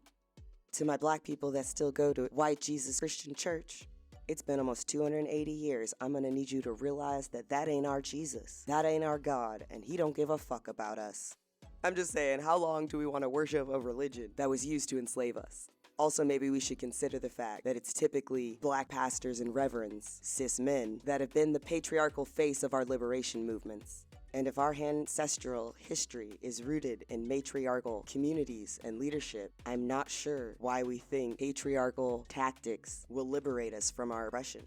And even though I might be emphasizing on black men and the white patriarchy, these narratives are also perpetuated by black women in these leadership spaces. Some people might not like this take, but I think a great example of this is the Black Lives Matters organization. Not the Black Lives Matters hashtag or movement, but the actual Black Lives Matters international organization. And a lot of the scandals and corruption and capitalism that has been going on behind the scenes, and a lot of the individual leaders that use this movement and message and black bodies and our pain to profit personally and create, guess what? Their own generational wealth. It's the excuse that black people always use to be able to do a black capitalism. Black capitalism is not liberation. Black capitalism is the false hope of more comfortable gold-plated chains. So Umbrella comes in to find Maribel and Isabel laughing and smiling in a flowery pile of self-expression. So Umbrella immediately starts yelling and chastising Maribel for being a bad influence on Isabella. Maribel is trying to explain to Umbrella that Luisa and Isabella aren't happy, and that knowledge could help them save the magic. And Umbrella does not listen, does not hear her, does not see her, yells over her to basically shut the fuck up, and then tells Maribel that it's her fault that Isabella's proposal went wrong, even though Isabella does not want the proposal, that it's Maribel's fault that the house is cracking, basically that everything is her fault. Again, this is such a common experience for a lot of children in this country, but it just sits differently when you're breaking it down from a Disney movie because it's just so beautiful and colored. And then you have to sit and think, did they really do a movie about this abusive grandmother? And Umbralla's last comment to Maribel is that she doesn't know why Maribel didn't get a gift, but that Maribel not getting a gift is not an excuse for Maribel to destroy the family. God damn, this woman is harsh. Destroy the family. Like, literally, Maribel's been running around trying to save family based on hearing Umbrella cry out for help. And then Umbrella, in front of the whole family, tells her that she's destroying it. And then we get a tough, but also liberating moment where Maribel stands up to Umbrella and says that Maribel is realizing no one in the family is ever going to be good enough for Umbrella. Maribel is incorrect that Umbrella doesn't care about family, but Umbrella has lost sight of caring about the individuals in the family, and Maribel is right about this. She then also gets bold and correctly states that Umbrella's toxic behavior is actually what is breaking the home and destroying the family. And then, at the climax of this fight, the miracle dies. The magic goes out. Well, you don't say. A house that was literally incepted from the suffering and pain of family and connection starts to fall apart when that family and connection is broken. It's brilliant, and it's the exact message we need right now. So as the house is cracking and crumbling and beginning to fall, each of the house members are trying to help but are losing their magic. Mirabel risks everything to try to save the miracle candle and the Encanto. She fails. As the family is sitting in the wreckage of their home, Mirabel looks at Umbrella, who's distraught, and I think she feels like Bruno, that she needs to go away for the family to be saved, and so she runs away. And thank goodness for our hearts and souls in this movie, Umbrella learns and goes to find Mirabel. And then comes the beautiful song and montage that made me bawl my eyes out, to be honest.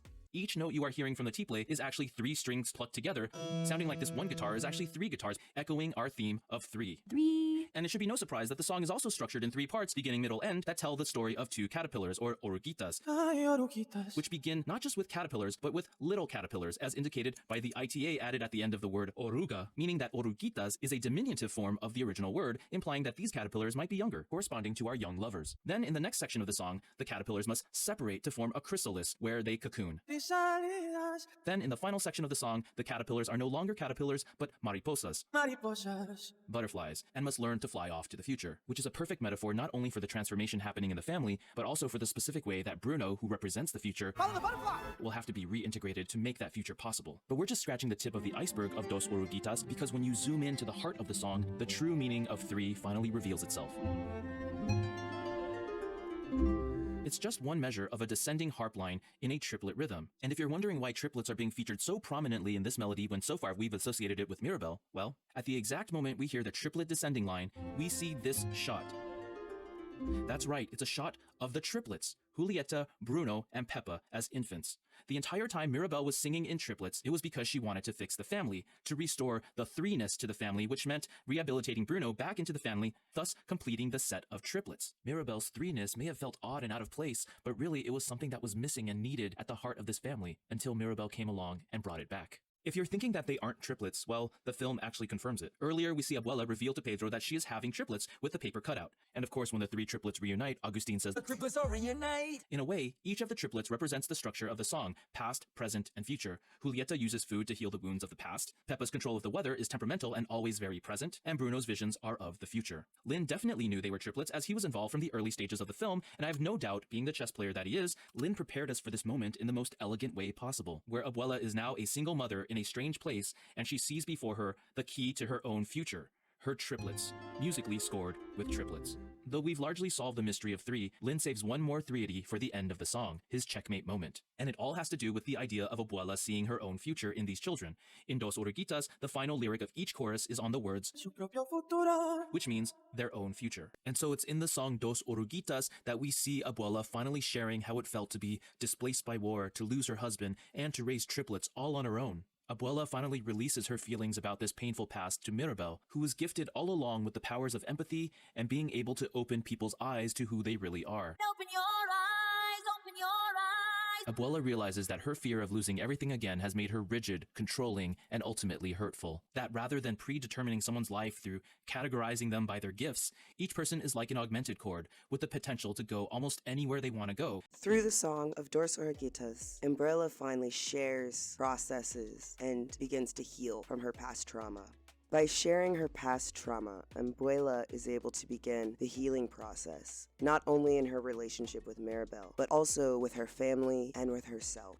And we see in Mirabel's response to Umbrella sharing her trauma and being vulnerable, Mirabel is able to come to understanding, and the relationship is able to heal. Embracing change is not difficult, it's uncomfortable. You cannot grow without embracing change. Without embracing change, you can't fully become who you truly are. You're unable to effectively provide and protect your community. If we do not embrace change, we cannot rebuild our home. After Bruno, Umbrella, and Mirabella return to their town's members come to collectively take care of their community. And they're able to rebuild the house together as a community. And through the experience of rebuilding the house, the town becomes a closer community, the family of Madrigals become closer, and through the acceptance of Maribel, she literally as the conductor restores the family harmony and opens the door into the Madrigals' new and liberated future. The magic and Encanto is restored to the Madrigal home. In the film, the line is sung over this augmented chord, and the chord never resolves, but instead hangs in the air, as if Abuela has finally come to peace with the idea of letting her family determine their own futures. Because it's at this very moment of this lingering augmented chord that Bruno bursts on screen, this character who symbolizes the future, and the first thing Abuela does is embrace Bruno. And by doing so, not just embraces him, but also the uncertainty of the future as well, allowing her family to fly into the future. With perhaps a new queen on the board. I'm sure everyone, no matter your identity, resonated with more than one character throughout this movie. And it's because we're all alienated, lonely, depressed, and or traumatized in some form. That's what capitalism does. It robs your childhood, your imagination, your self-expression, your mental health, your tribe, your community, your humanity, your life, and your belonging. It's being aware of our multiple identities, our many ways of belonging, that can actually help solve the problem. Because now, when I meet a stranger who seems different from me in a scary way, chances are that in some other way, we're both in the same group. Your group could be people who have a kind heart, people who care about each other. You can define your group in many different ways. So I think we have to actually help people imagine the future so people quit turning to the past. But we haven't really exercised that. The way we work together needs to deliver security for all of us. That should be the precondition. In the context of thinking about the pandemic, the way I put it is, the starting point for a governance conversation is we're not going to abandon anybody. We're not abandoning the elderly. We're not abandoning the young. We're not abandoning people of color. We're not abandoning people who are in prisons. Because otherwise, you don't have a social contract. You might as well just give up and go home because you just ruined the whole thing. The way we think about these things, the culture and the leadership matters a lot so that we can sort of activate certain parts of the imagination. And John, right now we seem to have a lot of leaders internationally that appeal to this more primitive side of our brain, the side of the brain that allows us to feel comfortable in a small group. I think that's right. And it's gonna take all of us.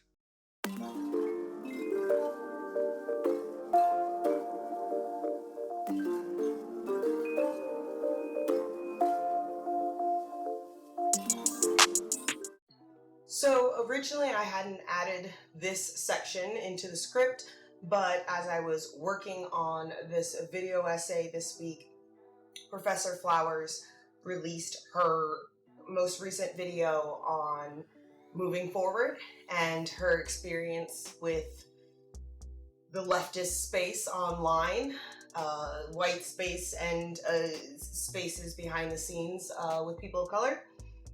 And it's interesting, the timing. The notification for Professor Flowers' video on my YouTube came up literally as I was just getting ready to record the last half of this video, and something in me said, stop. Watch the whole video before you film your video. And that's why I'm having to add this section in here. I am not going to go back over any of the drama and the horrific abuse that Professor Flowers has suffered the last few months. But I do want to touch on why this topic is so important to me and why it needs to be so important to the Black community. I do not stress about content or creating spaces or performing for audiences that are racially mixed, for audiences that are predominantly white. Nothing compares to the anxiety and the pressure that is put on Black people who are visible or have audiences in this country.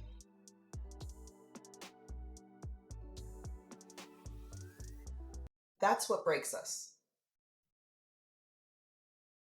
It's not the white people. It's not the colonizers. It's when we come to the space that we thought was safe because that's what people that look like us said, and then we find out it wasn't safe. As children of transracial adoption or interracial relationships, we are never going to be accepted in white spaces, but it oftentimes feels like we also will never get accepted in Black spaces. No matter how comfortable we may look or how easily we may navigate white spaces, we do not feel comfortable in those spaces. We oftentimes aren't fully seen in Black spaces, or even worsely, looked at as tainted by the colonizer, by the slave master. And I want the Black community and Black people to consider that if we've shown up in a predominantly Black space as someone who was raised by white people, that in itself is an act of rebellion. We didn't get there by selling out to white people. We didn't find Black spaces by selling out to white people. Many of us either have fragile relationships or, like myself, are estranged from our white parents, especially once you get into the Black Lives Matter activist space. These boundaries and rules and limits, expectations for acceptance into predominantly Black spaces or all Black spaces or spaces for people of color are harmful and violent to Black people who were raised by white people. Based on the trauma and experiences that I have gone through in my life, I'm not supposed to be here. I want to emphasize so that you understand what I'm saying, so I don't have to say it, for terms of service. I'm not supposed to be here. As a Black person with this childhood experience, the battle I had to go through to just get to a Black space was a struggle in its own, was its own trauma. And then to get there and to find out that I'm not Black enough for that space either, even being told that from people who are whiter skinned than I am, I'm gonna say it again. It's violent. Ignoring people of color who grew up in these households is violent. The first time I experienced this from the Black community was from a Black man, by the way. One of my first traumatic racial experiences that I remember was from a Black man calling me an Oreo, telling me that being adopted had allowed me to flourish in a way that no other Black women that he's ever been around have, as well as repeating that I should have been grateful for all of the material privilege that I was able to be raised in. I have laid awake at night, ridden with anxiety because of something I was doing in a predominantly Black space in the next day or week. I have censored myself more in Black spaces. I have to put a mask on oftentimes in Black spaces. I preemptively self-deprecate about behaviors I know that I have that are going to be considered white by the group of Black people that I'm in. This isn't right, and I am not alone. For the future of humanity, but at least Black people's liberation, we have to come together on this topic, as well as on colorism and the whole Black men, Black women when it comes to dating, but I'm not touching those right now. This video essay is already long enough. But honestly, these things are not only tearing us apart within our own community, but they are killing some of us. So please stop judging us for having white friends or white partners. Please stop telling us things that we do or say is white people shit. Especially because when it comes to culture in America, it's all our shit. Black people, it's mostly our shit. All we're asking is for you to allow us to show up in spaces fully as we are, be seen as a whole human, validate our existence, give us space for our trauma, collaborate with our strengths and knowledge, and let's stand together. with each other instead of fighting people on our own team. Raised by Colonizers will continue after these brief messages. These promo breaks have been strategically placed based on the quantity and heaviness of the topic in the previous chapter. Please take a quick break to emotionally check in, refresh your drink, smoke another blunt, go for a walk, stretch your muscles, scream into the pillow, do a spiritual ritual, break some plates, or do what I do and dance with me.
And now, back to your featured programming, Raised by Colonizers.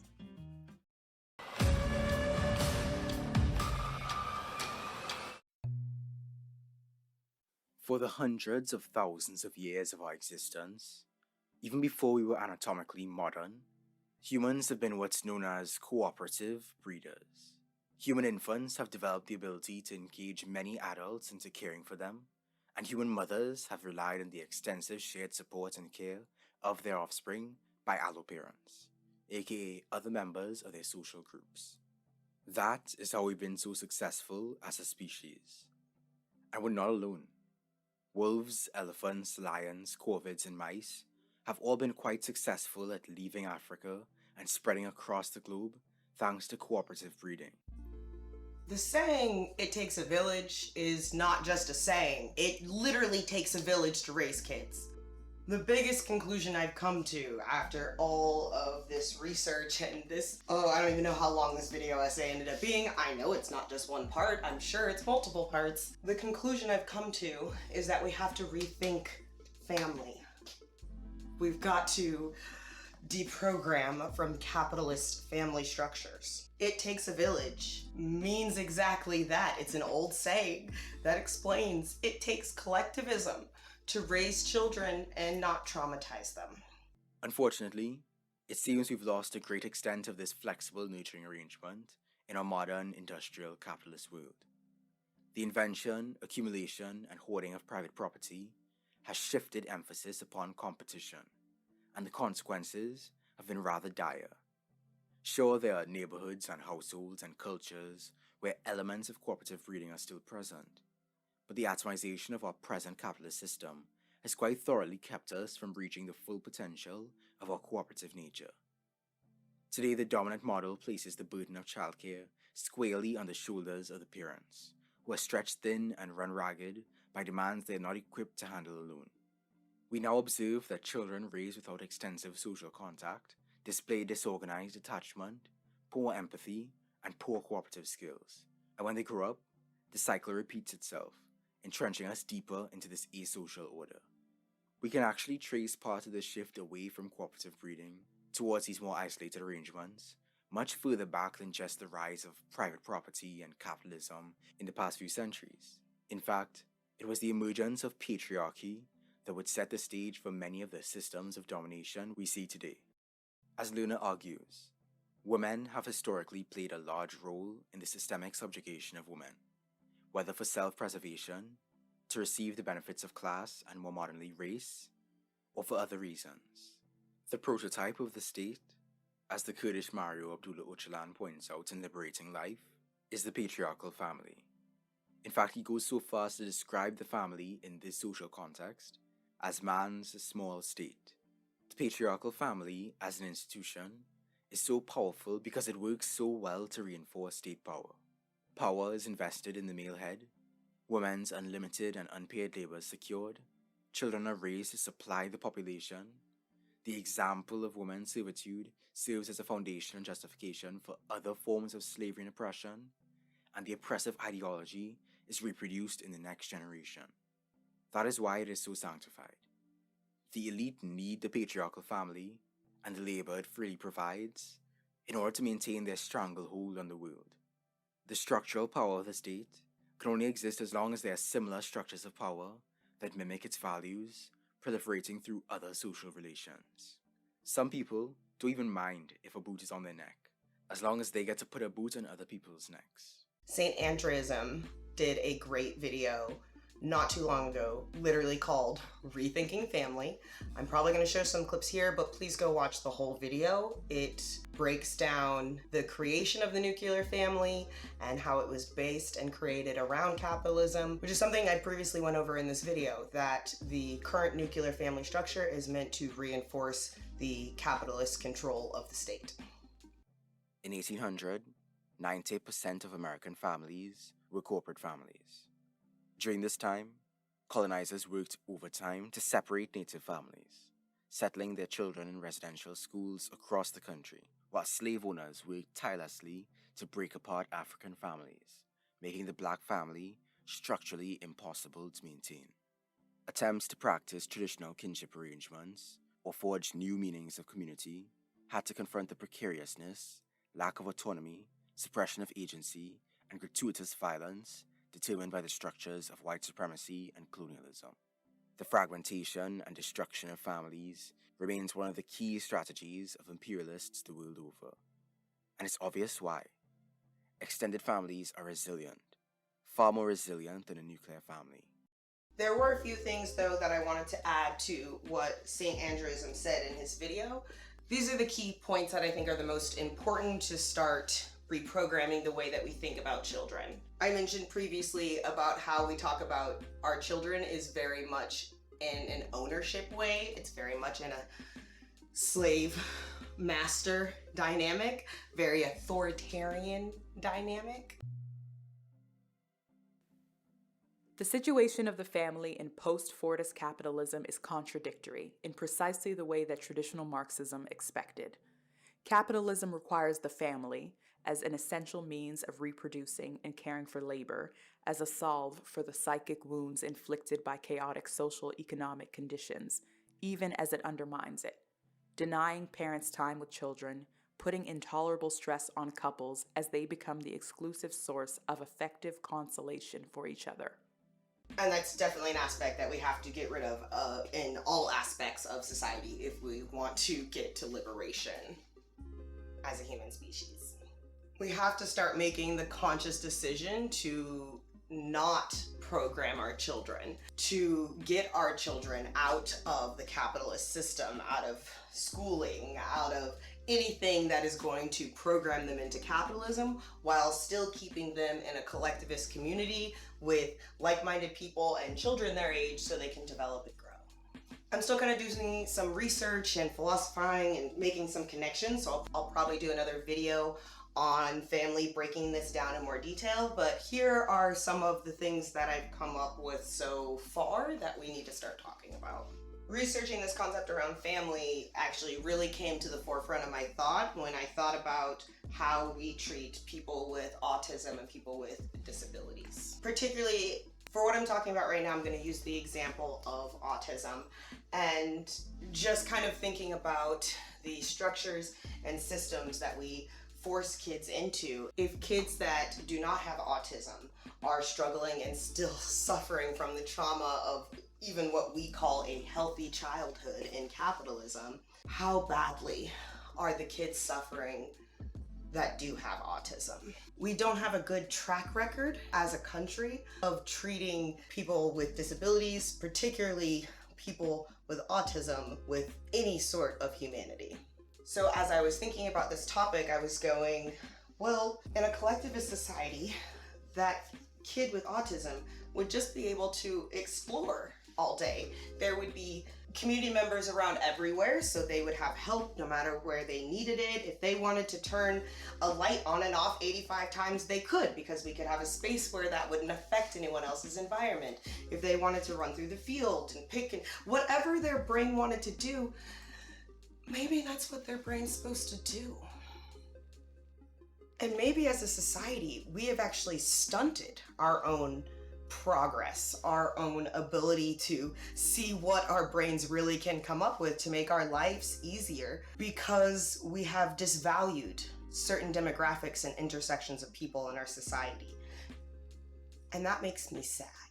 Seriously, it really does make me sad. I've bawled my eyes out multiple times through this research, and I figure I will probably continue to have moments of deep emotion as I go through the process of trying to figure out how we can get to revolution.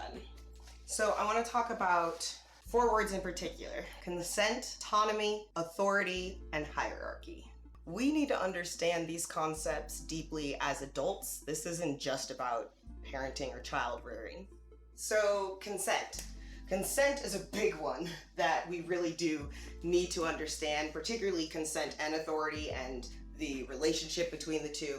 But just when it comes to consent, as someone who has been teaching on consent within the kink space for the last 5 years, I noticed years ago that collectively what we call the vanilla aspect of society, which are people who are not kinky or don't practice the kinky lifestyle, don't really understand consent. And within the kink lifestyle, we are trying to understand and practice consent on a more intersectional, more trauma-informed and in-depth way, where we practice it in every aspect of our life, not just when we are consenting to a kink scene. And this is something that is incredibly valuable and needs to start being taught and educated on within revolutionary movements.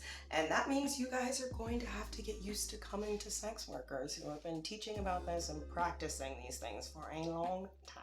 The current capitalist nuclear family structure does not allow for children to learn proper consent.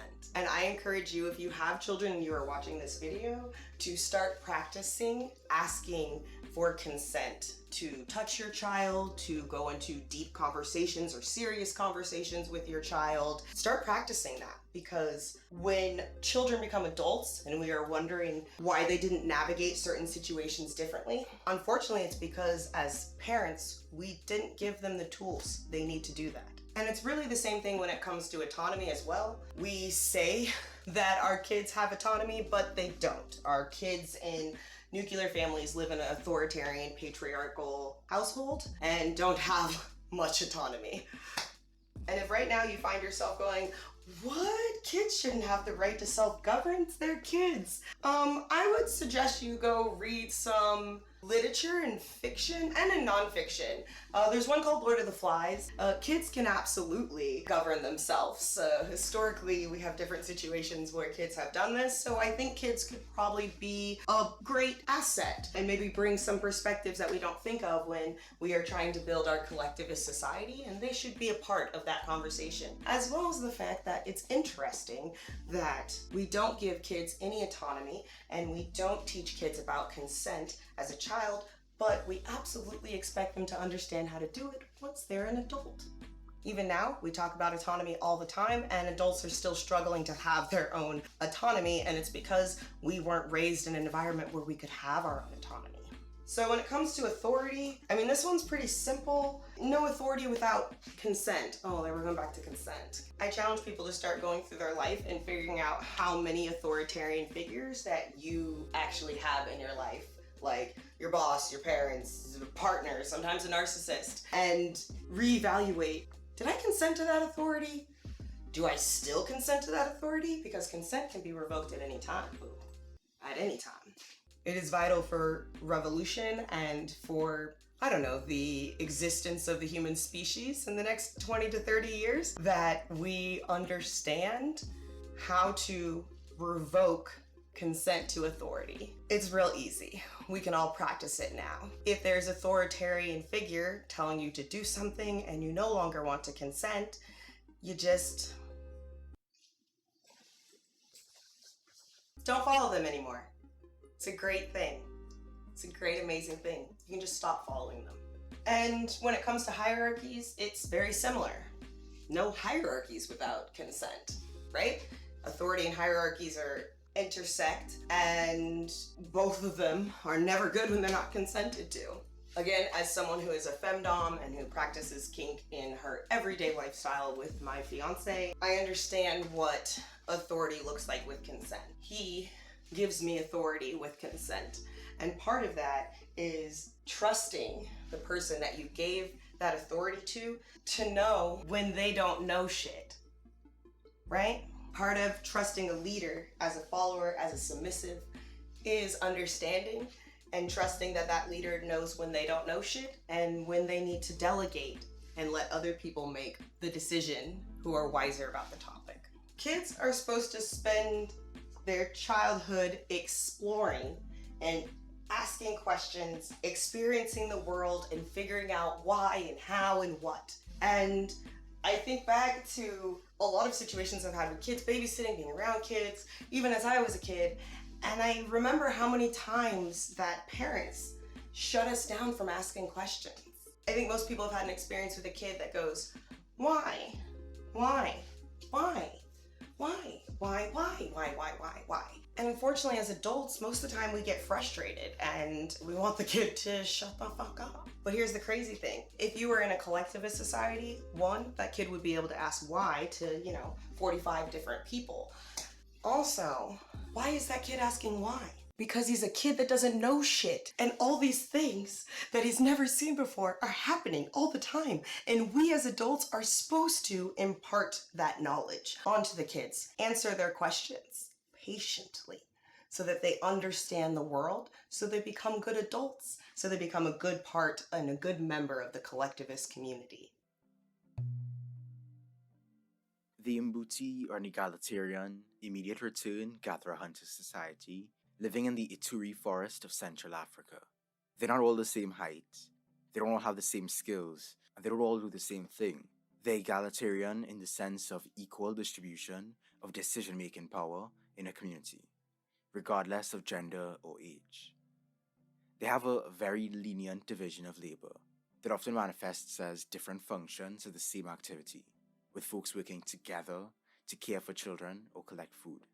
Aside from their words for mother and father, they use non-gendered familial labels and pronouns. And even when they form exclusive partnerships for rearing children, their marriages do not prohibit extramarital sex or love. As I mentioned in part 1, the societies that have managed to stave off the development of patriarchy have been those who specifically organized to prevent it. So gender leveling rituals are practiced by the Mbuti to ease tensions and resist such developments.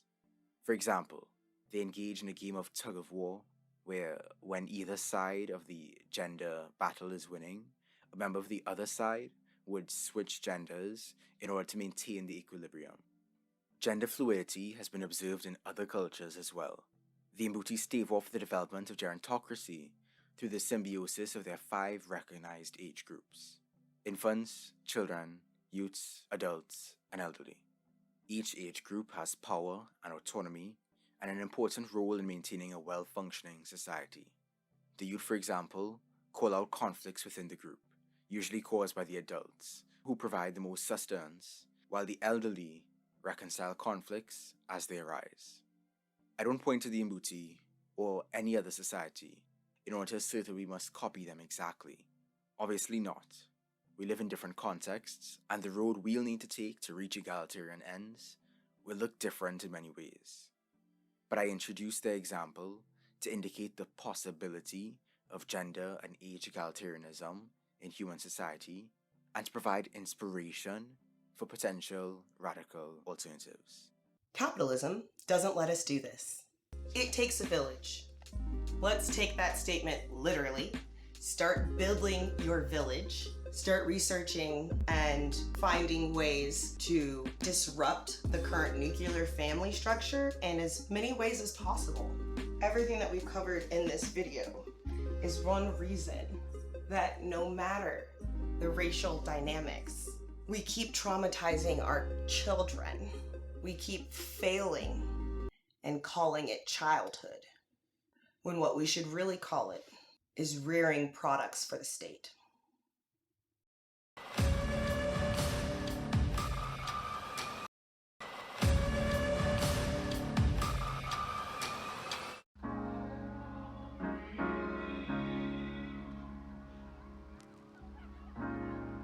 You have to be your biggest fan. In conclusion, I'm gonna be perfectly honest, this was an emotional roller coaster of a video essay. Between writing the script, sharing some of my personal stories, hearing stories from other people, research, hearing stories about CPES.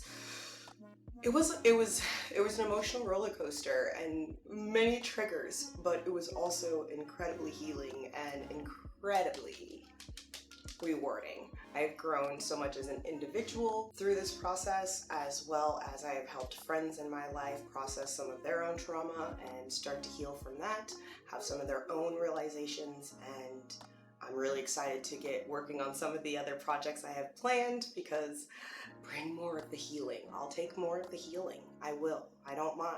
I will get triggered so I can step through the fire, so I can get into that healing, because the other side is so goddamn worth it and beautiful.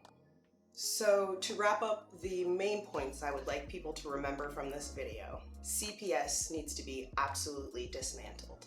Black communities need to consider giving space and acceptance to Black people who were raised by white parents. It's really time to rethink family in a more civil, humane, consensual, non-hierarchical, collectivist-based way. For the children, we are all suffering from the intersections of childhood trauma, trauma from capitalism, as well as trauma from the state.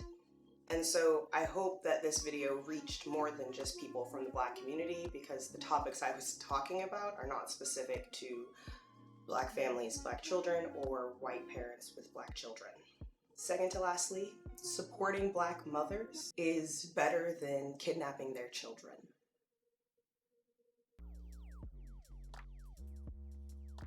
Please check out my good friend's organization, Black Birthing Lives Matter. I will put links down in the description. Support Black doulas, support Black OBGYNs, support Black birthing lives and Black births and Black children and Black people.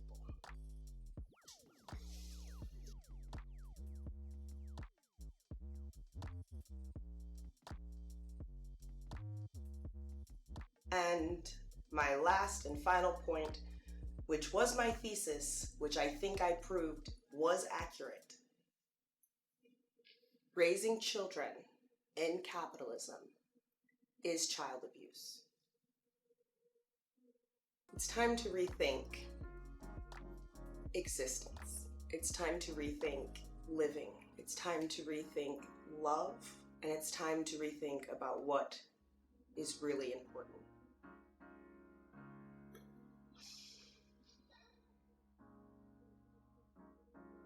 I'll see you guys in the next one.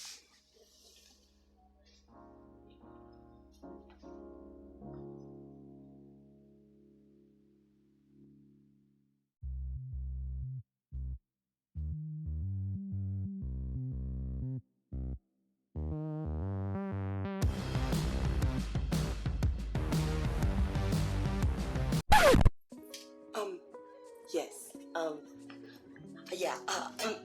I know you're probably like, this bitch just talked for 7 hours, is she not done yet? But, hi. I just wanted to come back on screen because I filmed that conclusion like 6 weeks ago. I didn't feel like it was an accurate visual representation of what I've just been through. And I wanted to come on screen to personally shout out some people who were huge inspirations and a big part of this entire process. So, this video essay originally I had allotted 2 weeks and it was supposed to be 1 hour and a half. And it ended up being 9 weeks, 8 all-nighters. I can't remember how many scripts and rewrites and addendums. This was the original script. See, and this was the second draft. It went when I added the clips I was gonna add in my addendums, and it was like, I don't know, I mean, it's like 14, 15 pages. This is my script as of today.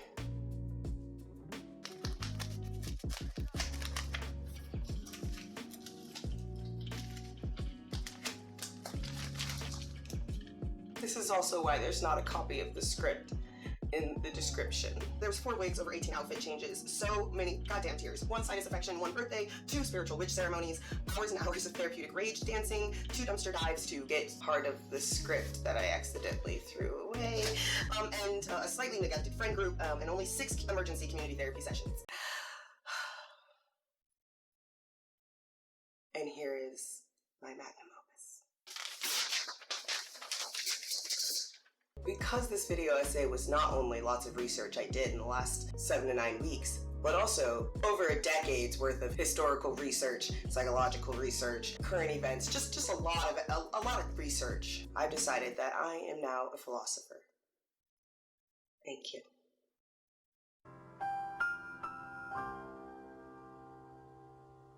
I'm also an artist, a historian, and a filmmaker, and I'm adding this in here because I want people to start claiming their motherfucking titles. You do not have to get a blessed piece of paper from the colonizers' systems and structures to be able to just give yourself a title. You just have to do the thing. And I mean this genuinely because a lot of the people that I watch, you guys don't just make video essays. You are making films. You are making documentaries. You are making content that is actually changing people's lives, and I so much thank you and appreciate you, and I hope that you guys will start claiming some of your titles, okay? You're a historian, you're a philosopher, whatever, just have fun with it, okay? Because they're all made up anyways.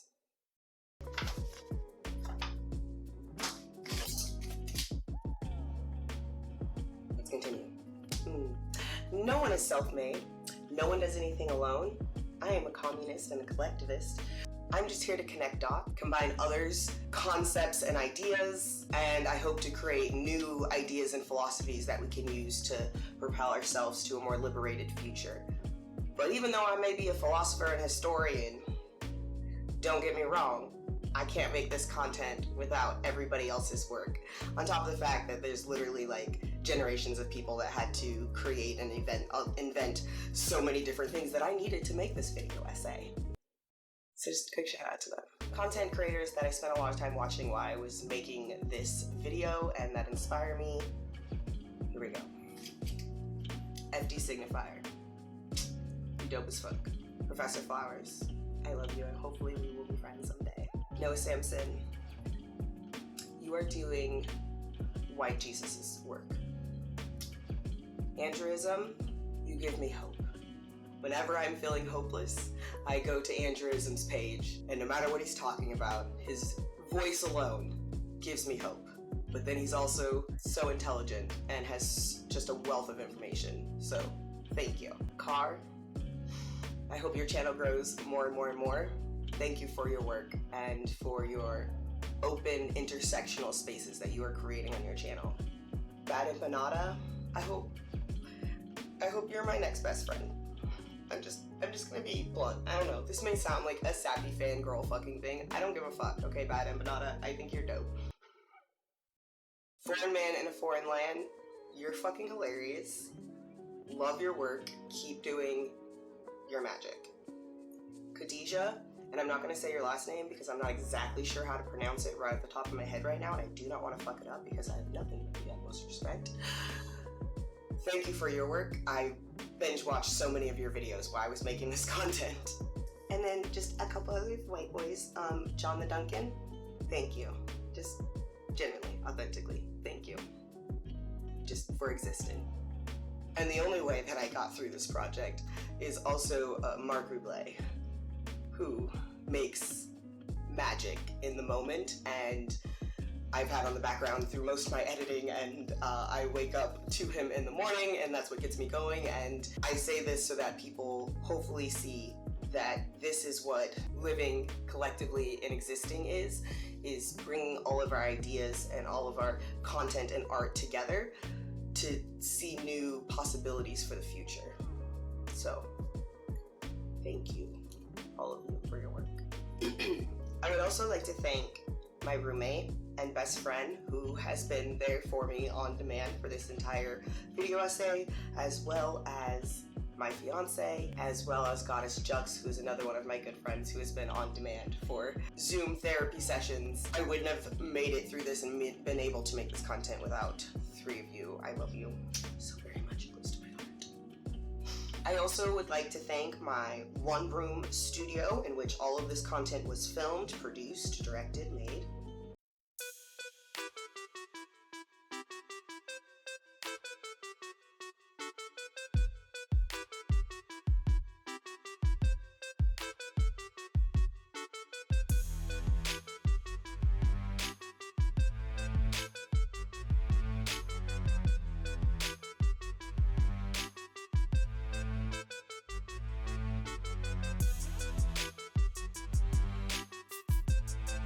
I would like to thank my right arm and pinky for just going numb from writing and editing and not actually falling off. Special thanks to Whiteout Pilot C2 pens, college rule notebooks, and clipboards.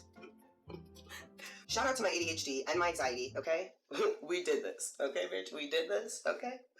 Thank you to Naps, and thank you to Nap Ministries on Instagram. You should go follow them for reminding me to take naps. And I want to give a special, huge thank you to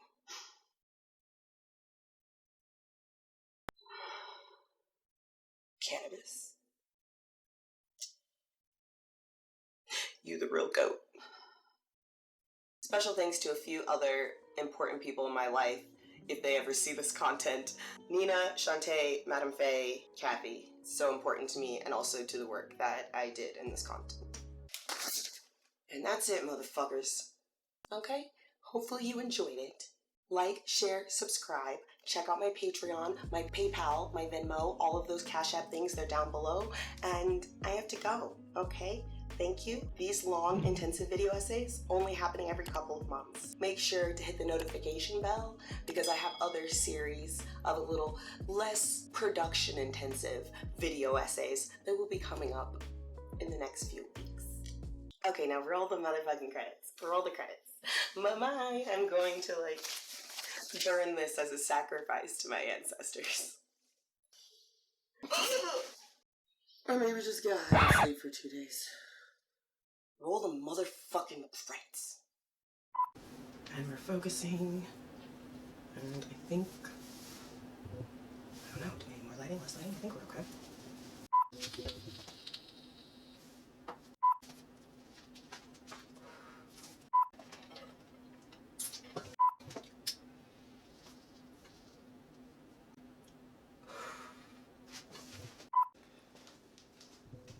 As well as a constant with these white people.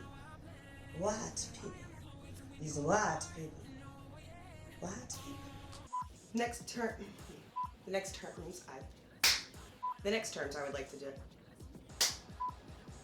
The next terms I would like to define are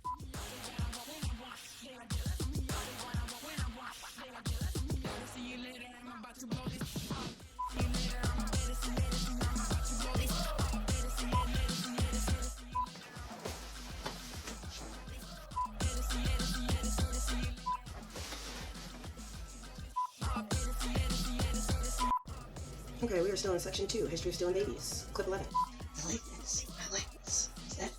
Oh, yeah.